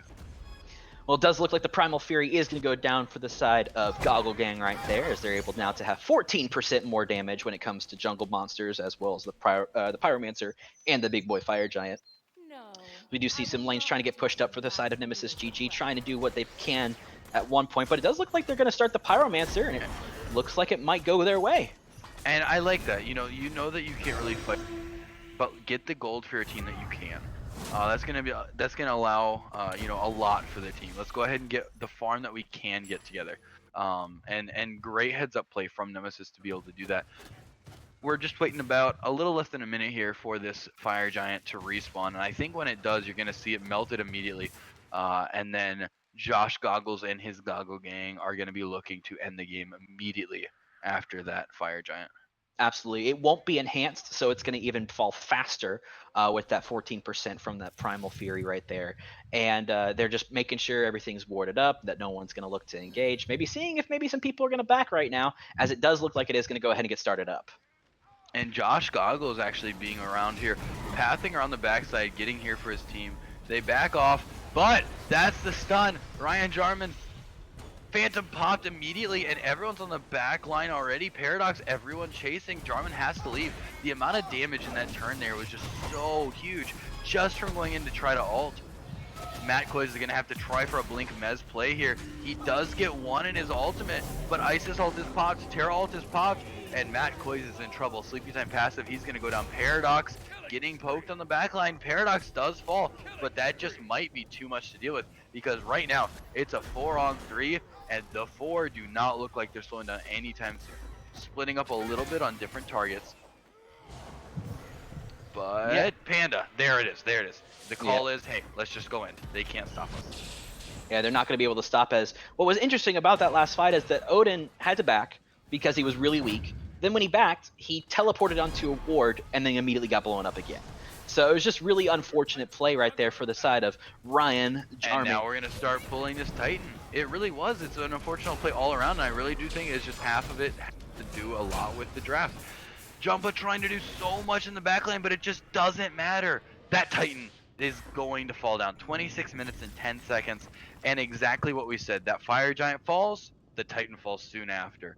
And I love the draft. I love the play. Goggle Gang looking really good here. And they're going to take this semifinal, and we're going to be loading into the final right after this.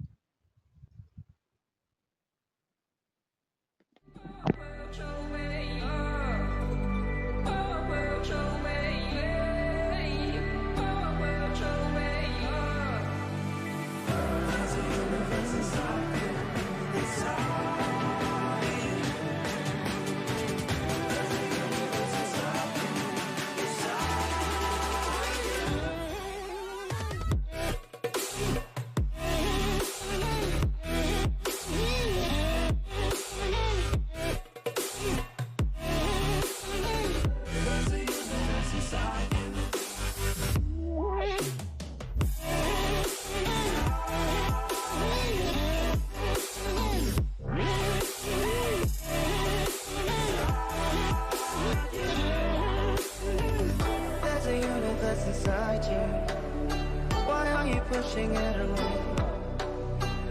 Leave behind your own deception and learn to live another day. There's a universe inside you, your galaxy of happiness. I just wanna help you find it. We'll explore in baby steps. There's a universe inside you. You've gotta give it room to breathe. So let the universe excite you, 'cause that's the way it's meant to be.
What does perfect even mean? Is there even such a thing? Ooh, can we switch up all the rules and imagine a utopia? Darling, I'm just so fed up with these expectations. They keep weighing me down. My heart is begging me to get the hell out of my head. I'm going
expectations, they keep weighing me down. My heart is begging me to get the hell out of my head. I'm gonna live inside the upside down for a minute and pretend, honey, I'm a perfect 10. Whoa, honey, I'm a perfect 10. Whoa, and if I say it enough, it gets ingrained in my head, and I start to think, honey, I'm a perfect 10. Honey, I'm a perfect 10. Whoa, honey, I'm a perfect 10. Honey, I'm a, yeah.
All right, ladies and gents, I'm sorry, but due to a little bit of technical issues, we are going to go ahead and load right into this one. We're not going to have any the drafts and bans phase as normal. So real quick, Fuzzy, I'll let you go ahead and go over all these different picks and tell me what you think about them, because I think this is an interesting lineup.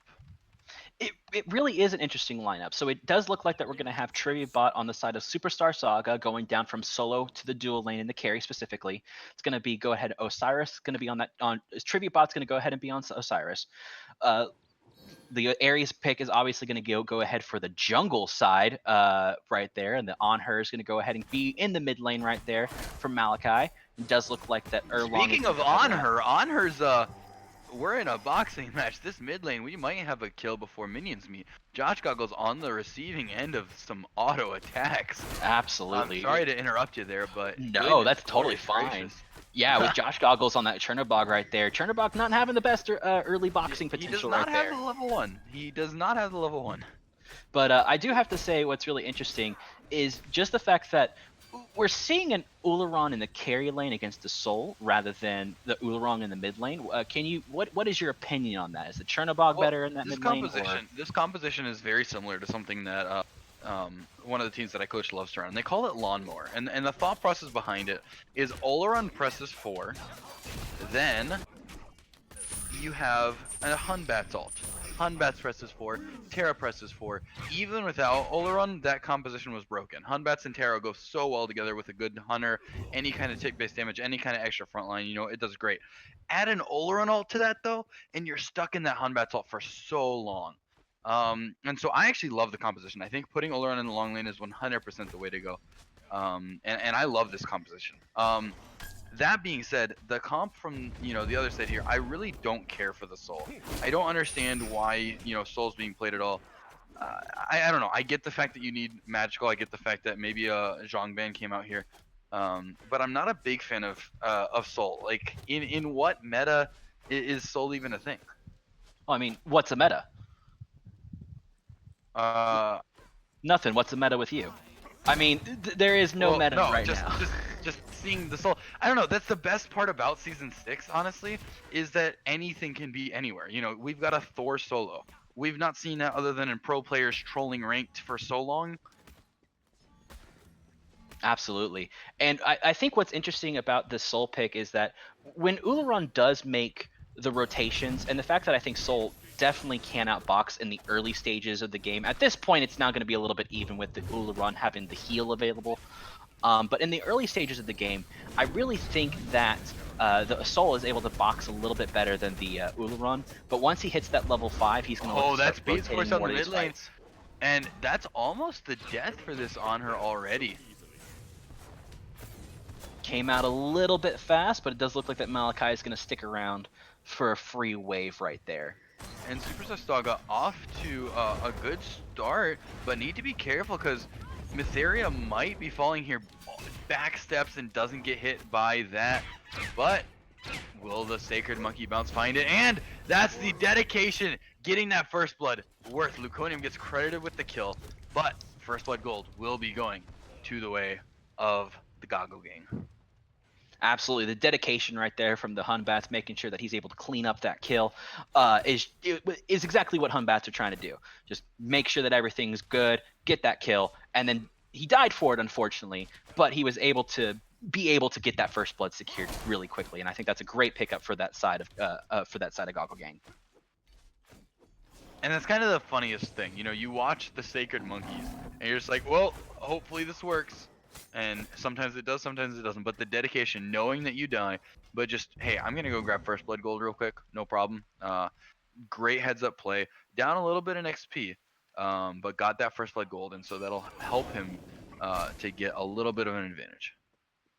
Yeah, do you think that the death right there was worth it? Because it did go on to his counterpart, who's now a level and a half, it seems like, ahead of him because of that kill. Now it's only just the level. But do you think that the death was worth it if the Ares jungle, mind you, is level 5? Well, I think Ares is just about always looking to farm and be relevant for team fights. Added to that fact, Ares opting to go for beads over Blink. I understand it, don't get me wrong. Not a huge fan. I really think Blink is a really good relic. So you know, you've got the Ares. He's a little bit ahead, but he doesn't really have as much tools to engage as you'd like to see. So I'm not too scared of it, I don't think.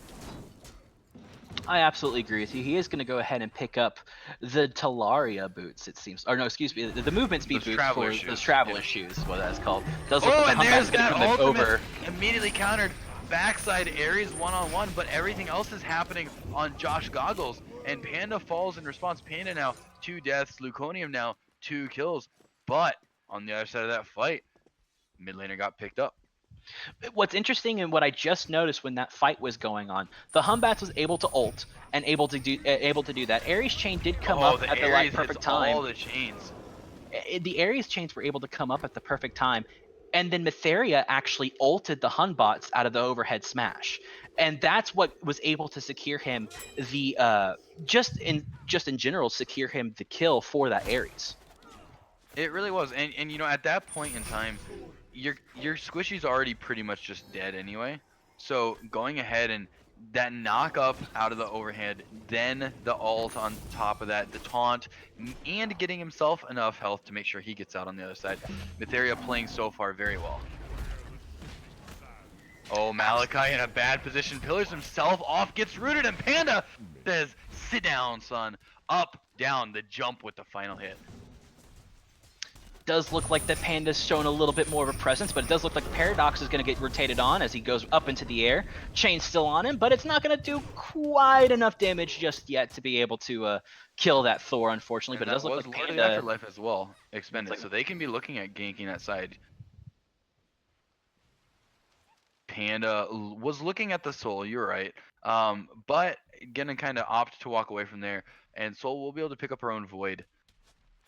With this Lord of the Afterlife already down expended, I would love to see a little bit of attention from the Goggle Gang to this solo lane in the next minute or two. Absolutely, yeah. I think the cooldown on that on the Osiris ultimate is right around 70 seconds. So when it comes down to it, you need to be able to make sure that you're able to lock down the Osiris quickly. But it does look like Malachi was going to get stunned right there by the Erlong. Some claps happening, but it doesn't look like anything's going to come out of it too much. Yep, and Terra does get those. Honestly, we've seen so much good Terra play today in these last 2 matches. Something that I love watching, and hey, if it's a control god for him, it's obviously working. Ares chains coming out, but just in the nick of time. That Basalt comes out, but there's no follow-up damage. Luconium now getting ulted by this Chernobog. Chernobog following back and forth. Luconium trying to juke and able to juke the abilities, not the autos. Now Goggles in a little bit of trouble. Dodges inside the wall. Sir Paradox is here. Mytheria now in a heap of trouble. Has to walk out between his T2 and Phoenix to get out from this Goggle Gang aggression. And I love this game. It's so back and forth right now. And you know how we were talking about how Soul should have the advantage early? Well, Matt Mitchie's absolutely running this lane. Absolutely, yeah. With that Ularon pick, you really expect the Soul to be able to box out an Ularon. But if an Ularon is able to get the heal off, a little bit of that ultimate off that just slows everything down, that's going to be the defining moments right there. And then if we look at the itemization as well, this Soul's looking to go into a Jade Emperor's Crown. I'm almost wondering if that was a misbuy. But now her team has 2 Jade Emperor's Crowns, and this Soul, boxing a magical ADC, opted to rush a physical defense item. Interesting. Mytheria taking a ton of damage. That's going to be Oleron ult just to cut off the backside. And that Supernova, that's everything going down right now. Everything going down right now. Luconium is in the wrong spot. He might fall as well. He uses those procs to get him out. Turns, gets the kill. Now, finally, Malachi is here. Matt Mitchie taking a lot of poke on the backside. The knockback, the impale, misses. The autos don't. Now, Moods, Malachi, and Trivia Bot on the huge rotation. This is the first time I've ever seen an Osiris out-rotate a Thor, and they are here. And now this Gold Fury is gonna fall. Superstar Sega, out of nowhere, says, no, this is our game. Absolutely. This just reminds me of a heavyweight boxing match, just punch after punch after punch, trying to get someone to fall down on the mat. And unfortunately, Superstar Saga was able to make sure everything was good out of that. But it does look like the Paradox is going to be able to get that first tower. Mytheria trying his best to be able to stop it, but it doesn't look like he's going to be able to. No, it doesn't. Just Thor things. Has the Glad Shield boots. He's fine. He's level 10. And this Erlang Shen still level 7, not able to do too much as of yet. Going into kind of, generally speaking, on the Erlongs, we see them opt for more aggressive, build options a lot of time. And this Erlang, just Shell, going into what looks like a gauntlet. And Luconium needs to be careful because he's very out of position. Josh Goggles baits himself successfully. That's going to be a lot. Beads immediately used, but it might not be enough. Stun comes out. He's slowed as well from the Hunbat's lead, and he is just running for his life right now. On her ult comes out. Desert Fury, not enough. Josh Goggles able to just go inside that wall. And how much of a frustration does that have to be? You hit your ultimate, but it doesn't matter because they're just hiding in the wall. It's almost like a free Aegis or a free Beads when a Chernobog dashes into a wall. And it's really frustrating because it's like, I'm gonna Ares ult and I'm gonna dash into the wall to make sure that I can't get pulled, and then you don't get pulled. And then it's like, oh, I'm gonna soul ult, and I dash into a wall so that the soul ult doesn't get me. It's the most frustrating experience to have when a Chernobog's just like, nah, I'm not gonna take any damage. I'm just gonna hide in my friendly little neighborhood wall right here. You know my favorite interaction that I've found with that? Nike's new 2 actually pushes Chernobog out of the wall, and I'm fairly certain that's a coding error, but it's really hilarious to watch a Chernobog dash in the wall and then you just kind of push them out and say, no, get back here. It would be great if it wasn't a coding error too. It's just like, oh hey, that would be awesome, but it does look like a big fight's gonna come out of this right here. And Panda pre-beads to get out, but unfortunately, Ares ult was still up. Malachi gets that last hit. And this is 7-6. This is so back and forth. Yeah, it looks like one team even has an advantage. I'm so sorry. No, you're fine. I think the advantage right now to me lies specifically with this Ares pick. Luconium on this Ares is just kind of being able to control a team fight and be able to be a bigger presence than the Hunbats is. Yes, Hunbats has been able to be the presence, being a part of 5 of their 6 kills. But I think just the fact that he's dying consistently, and not only dying consistently, but he's dying to the Ares alone on a lot of these. And I think that's the issue that's happening right there, is just that. I completely agree. I don't think it could be said better. The fact that he's dying to the Ares is what's allowing Luconium to be so huge right now. Not to take anything away from the play of Luconium either, though. Playing phenomenally. But Thorwall comes out here, and Luconium is hunting. Luconium wants to do his best to keep going. Would they be looking for an early Pyromancer possibly?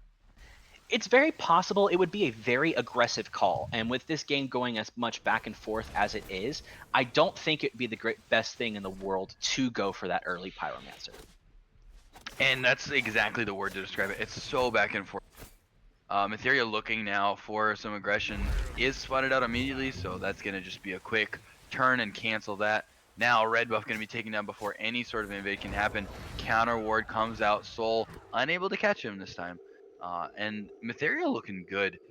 There's a lot of team play that's going on, but this Erlong pick, the amount of aggression he's able to have even while he's going for a little bit more of a safe build, has really done a lot for his team. I absolutely agree with you. What I find really interesting is the different shoe build that is happening between the supports. So we have Erlong going over with the Talaria boots, and then we have the Terra who's being run by Soul right now, is going to go ahead and go the reinforced shoes.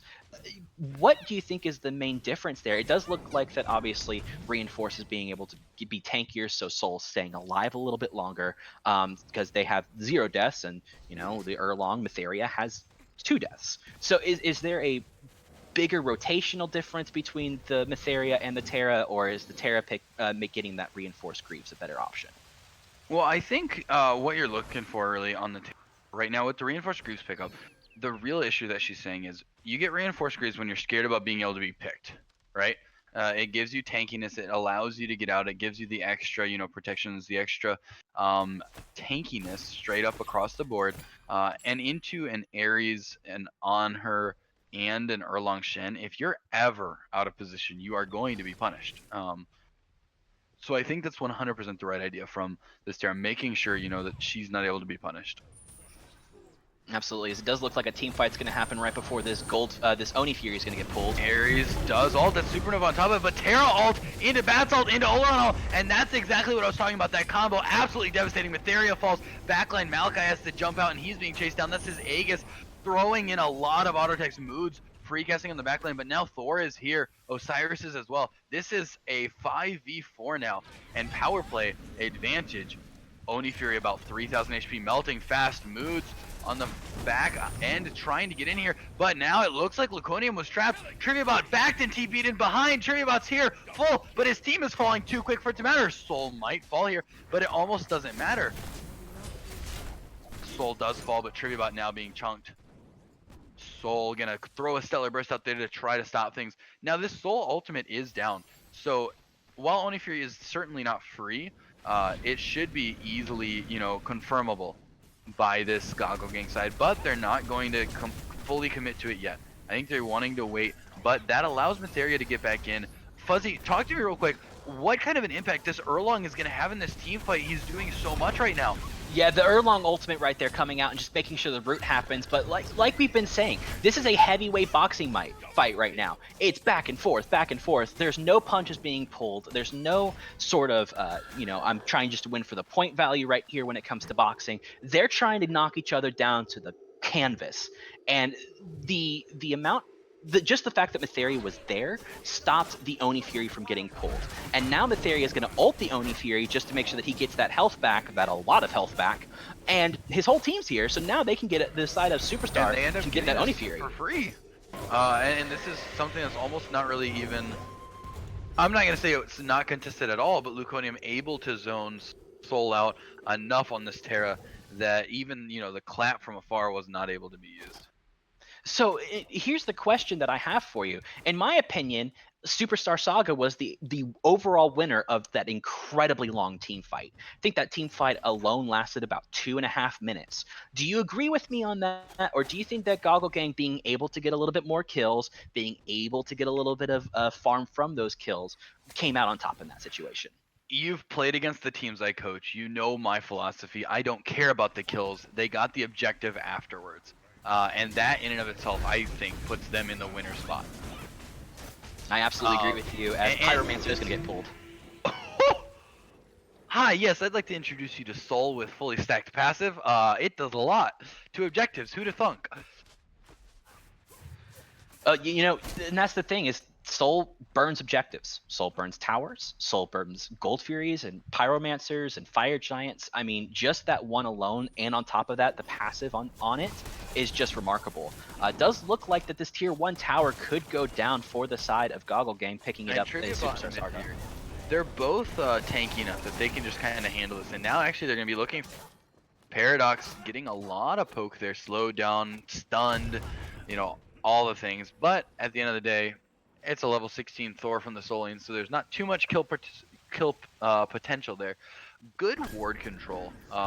You know, Goggle has a lot of wards, but they're just unable to make it happen when it comes to the damage. And that's a Hunbat's ult just slightly off the mark. Luconium just keeps walking out. Slow comes out now. Root, that's the pre-beats. Panda wants this kill, and now Matheria's in a bad spot. Triple taunt, but you don't want them on you. He heals. Will that be enough? This man's dipping, dodging, ducking, and weaving for all he's worth. Supernova comes out. Frenzy's popped, and on her jumps in. Impale off the mark. This is a huge... Oh, that's a huge Oleron ult. That's a huge Oleron ult. Aegis comes out. Malachi, the entire team forced to get out there. Matt Mitchie, with that single ultimate, changed that entire team fight. And now they can look to start pushing objective. It does look like the Fire Giant is going to go ahead and be the call, and I definitely agree with it. They're so weak on the side of understand the Superstar. Osiris call. Osiris backed while they were walking right by him. Oh, that's what it is. He wanted to back and TP in right away with full health. That makes a lot more sense. But he's gonna. Yeah, but he was just stunned. He was stunned inside of the Fire Giant ring right there, which caused a lot of damage to him. So he could fall right here, which would be a really unfortunate thing right there for the side of Superstar Saga. But, you know, they stopped the ability to be able to grab the Fire Giant on the side of That's Goggle. exactly what I was gonna say. That's Beads and Aegis and Disapparate. Soul's in a lot of trouble if this Thor is able to land on her.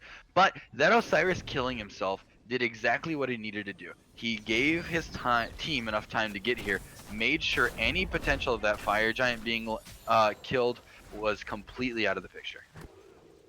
Absolutely. Does look like that the Fire Giant cannot be pulled anymore. Now, did you like the Fire Giant call, or would you have rather liked to see a tier 1 objective call to be able to have a little bit more pressure on the side of Goggle Gang before going to the Fire Giant? I think if Goggle push mid, they can get 2 towers, reset, and then they can look for more fights and stuff. Whereas Fire, they spent so much time attempting to kill this Osiris that they were unable to really do it. You know, I really did like the Fire call. I just think that if you're not going to commit to it, if you're going to all go on this Osiris, then maybe the better call would have been to do something closer to the idea of even just the T1 in mid, but getting something rather than getting nothing. Well, and I think what's great about the Osiris right now is the fact that Trivia Bot has been able to be in these team fights and be a presence in these fights quickly without the side of Goggle Gang really knowing what's going on. Not only that, but this upgraded Horrific. I just want to point that out real quick. Upgraded Horrific into 2 auto attack characters, being able to do so much to nullify. You know, their attack speed being taken down, it's quartered. So you take that attack speed down by 24%, and they do less damage. Absolutely, and that's definitely going to help when an Ullaron ult comes out and everybody is slowed out of existence on the side of Superstar Saga, and they can't really do too much about it. So having a Horrific to be like, we're going to just slow you just a little bit less than what an Ullaron's able to do. But I definitely think that's a great pickup for Trivia Bot on that Osiris.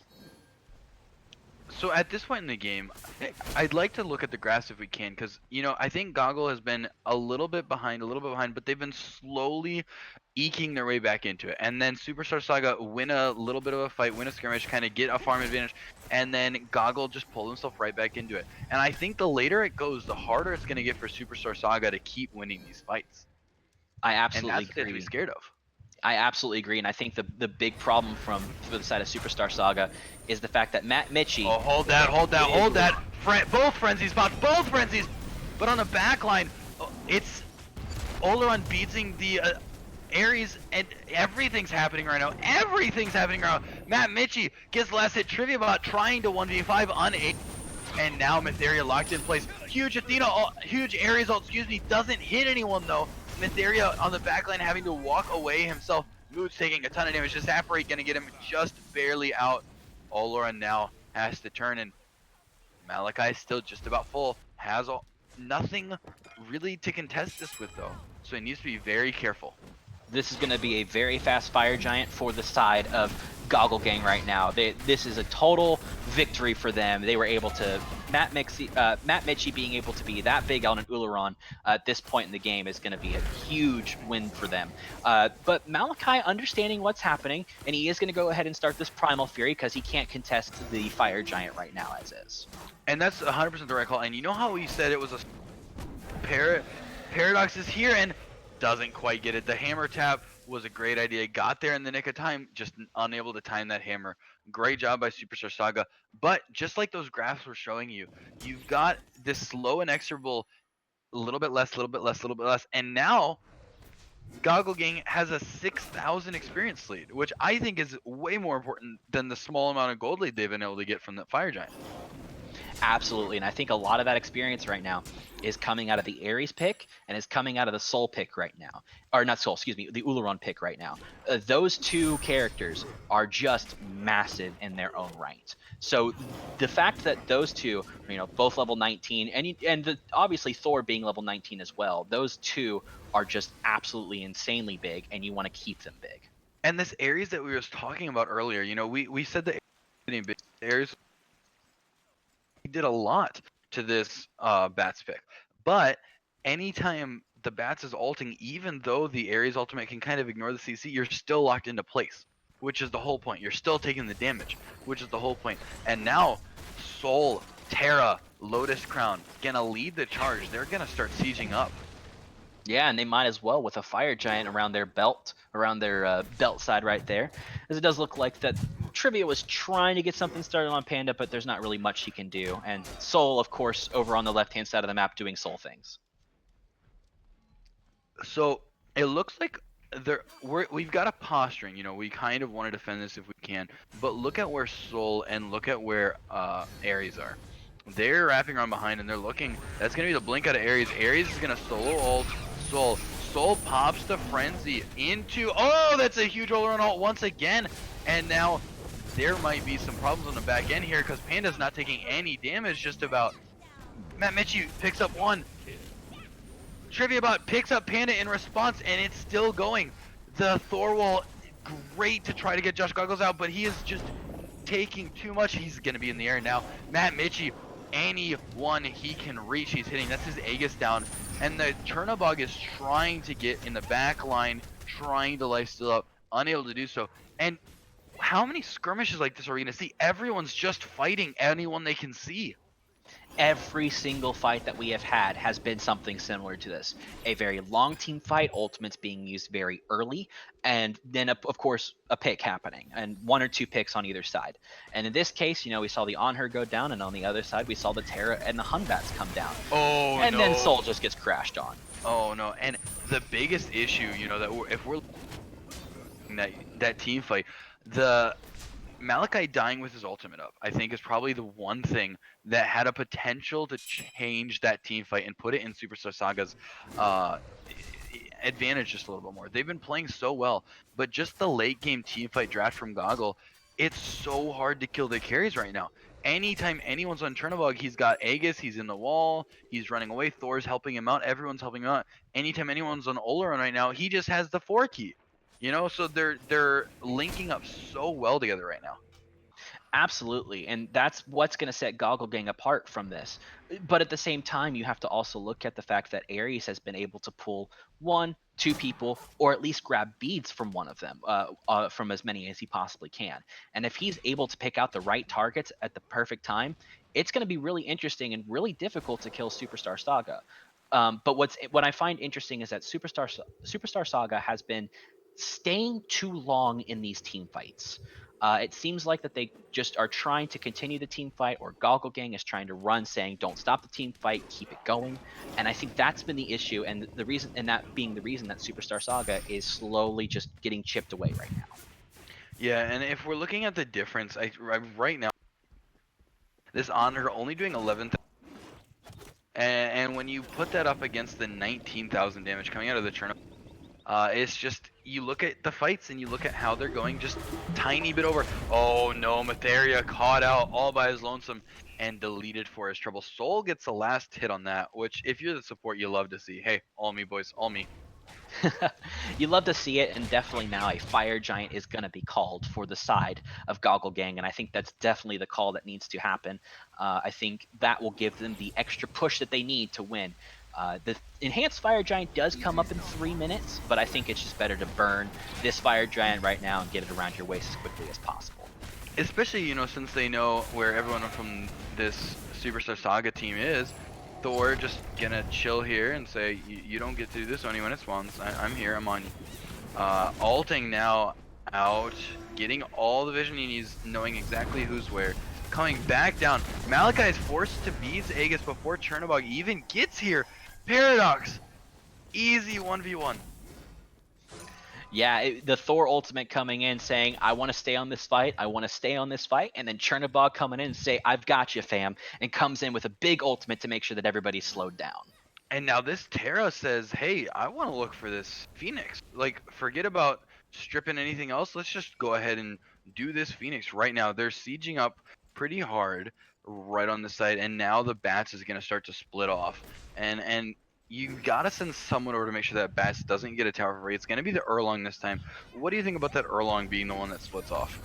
I think it's a good choice because that Erlong is... Give me a second, I'm so sorry. I just asked you a question, but that's a lot of ultimates, everything coming out. But that Fear No Evil being the most impactful of all of it. Taunt comes out now. Mytheria on the backline. Thor's in the air. Thor dunks down. Panda gets knocked out. And Thor is still chasing. Everyone is having to go back to the fountain. Luke, oh my goodness, look at Ares' health. Ares barely being able to get out. Malachi falls to Josh Goggles once again. TP, Trivia Bot comes in on the back end, trying to lock down some of this backline here. Paradox taking a lot of damage from this Phoenix. And oh no, look at the backline, look at the backline. This Ares is here and he wants to play, but he doesn't have an ultimate. And he's just going to get absolutely chunked. And the fight still continues as the still team under fights the keep Phoenix. going. They're under the Phoenix still. This is the game of the 3-minute team fight. And I think now we can take a little bit of a breath. Maybe not, because they are in a weird... But Sol is coming around. Osiris is here. Ares wants to fight. Ares is taking a lot of damage. Josh Goggles is going to go ahead and ult up and down to get that passive from himself. And now Matt Mitchie's going to be completely locked down. No anti-heal. No healing for him, 100%. That's going to be that team fight. And Moods picks it up. And is there even a winner there? Because I don't think we can even replay anything close to the entire team fight here. Let's look at this last little skirmish here. But was there even... Is it just a win that the game didn't end there? I think that's a win for the side of Superstar Saga.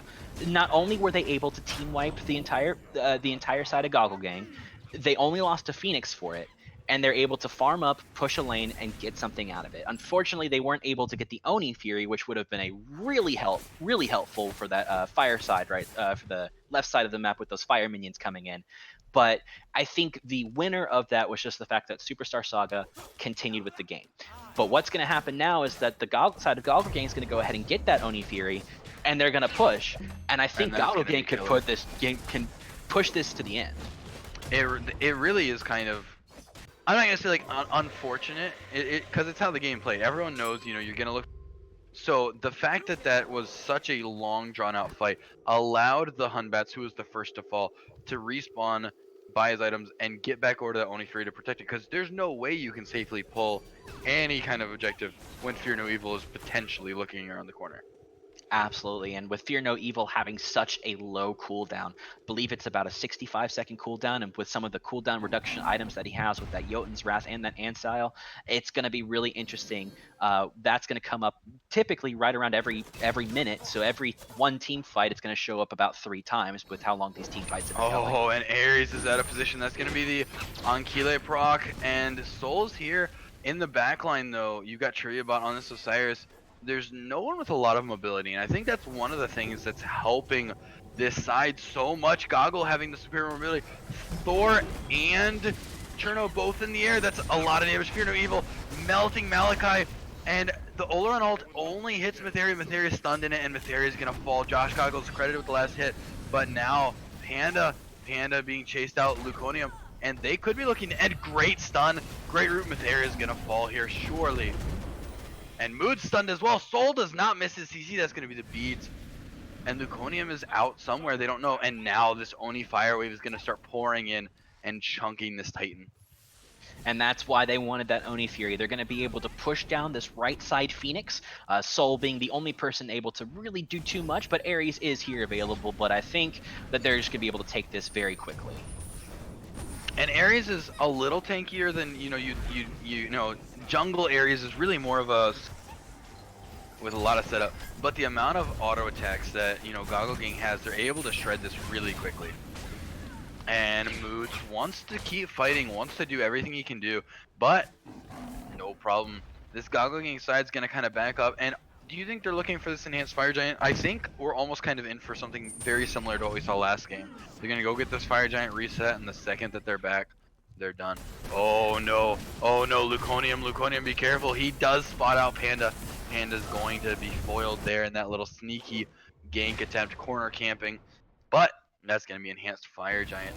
And talk to me about how impactful it's going to be in this next stage, because already these team fights are so difficult for Superstar Saga. They're playing so well, but the team fight composition is just so good. Add the enhanced to that, and what kind of effect are we even going to see? We're going to see, obviously, just the simple fact that they're going to get healed while they're fighting. That's a huge win for the side of Goggle Gang. On top of that, they're getting more damage done to the side of Superstar Saga with the Enhanced Fire Giant. The Enhanced Fire Giant pickup right here is absolutely detrimental to the side of Superstar Saga. It's almost a, this is the question do we have? Do we die by our Phoenix, or do we die by our Titan? And I think the better call right now is to try your best to die by Titan. Don't waste too much on a Phoenix push, because look at how weak those Phoenixes are, mid lane and the left side map right now. They really are, and right now Luconium caught out by the Thor, but now Chernobog is gonna come in, and they're looking to get a pick here, and if they're able to, which they're expending a lot of abilities into, they will pick. And now Thor in the air, and they want to push this advantage. Now 4v5, the game might be ending off one more fight.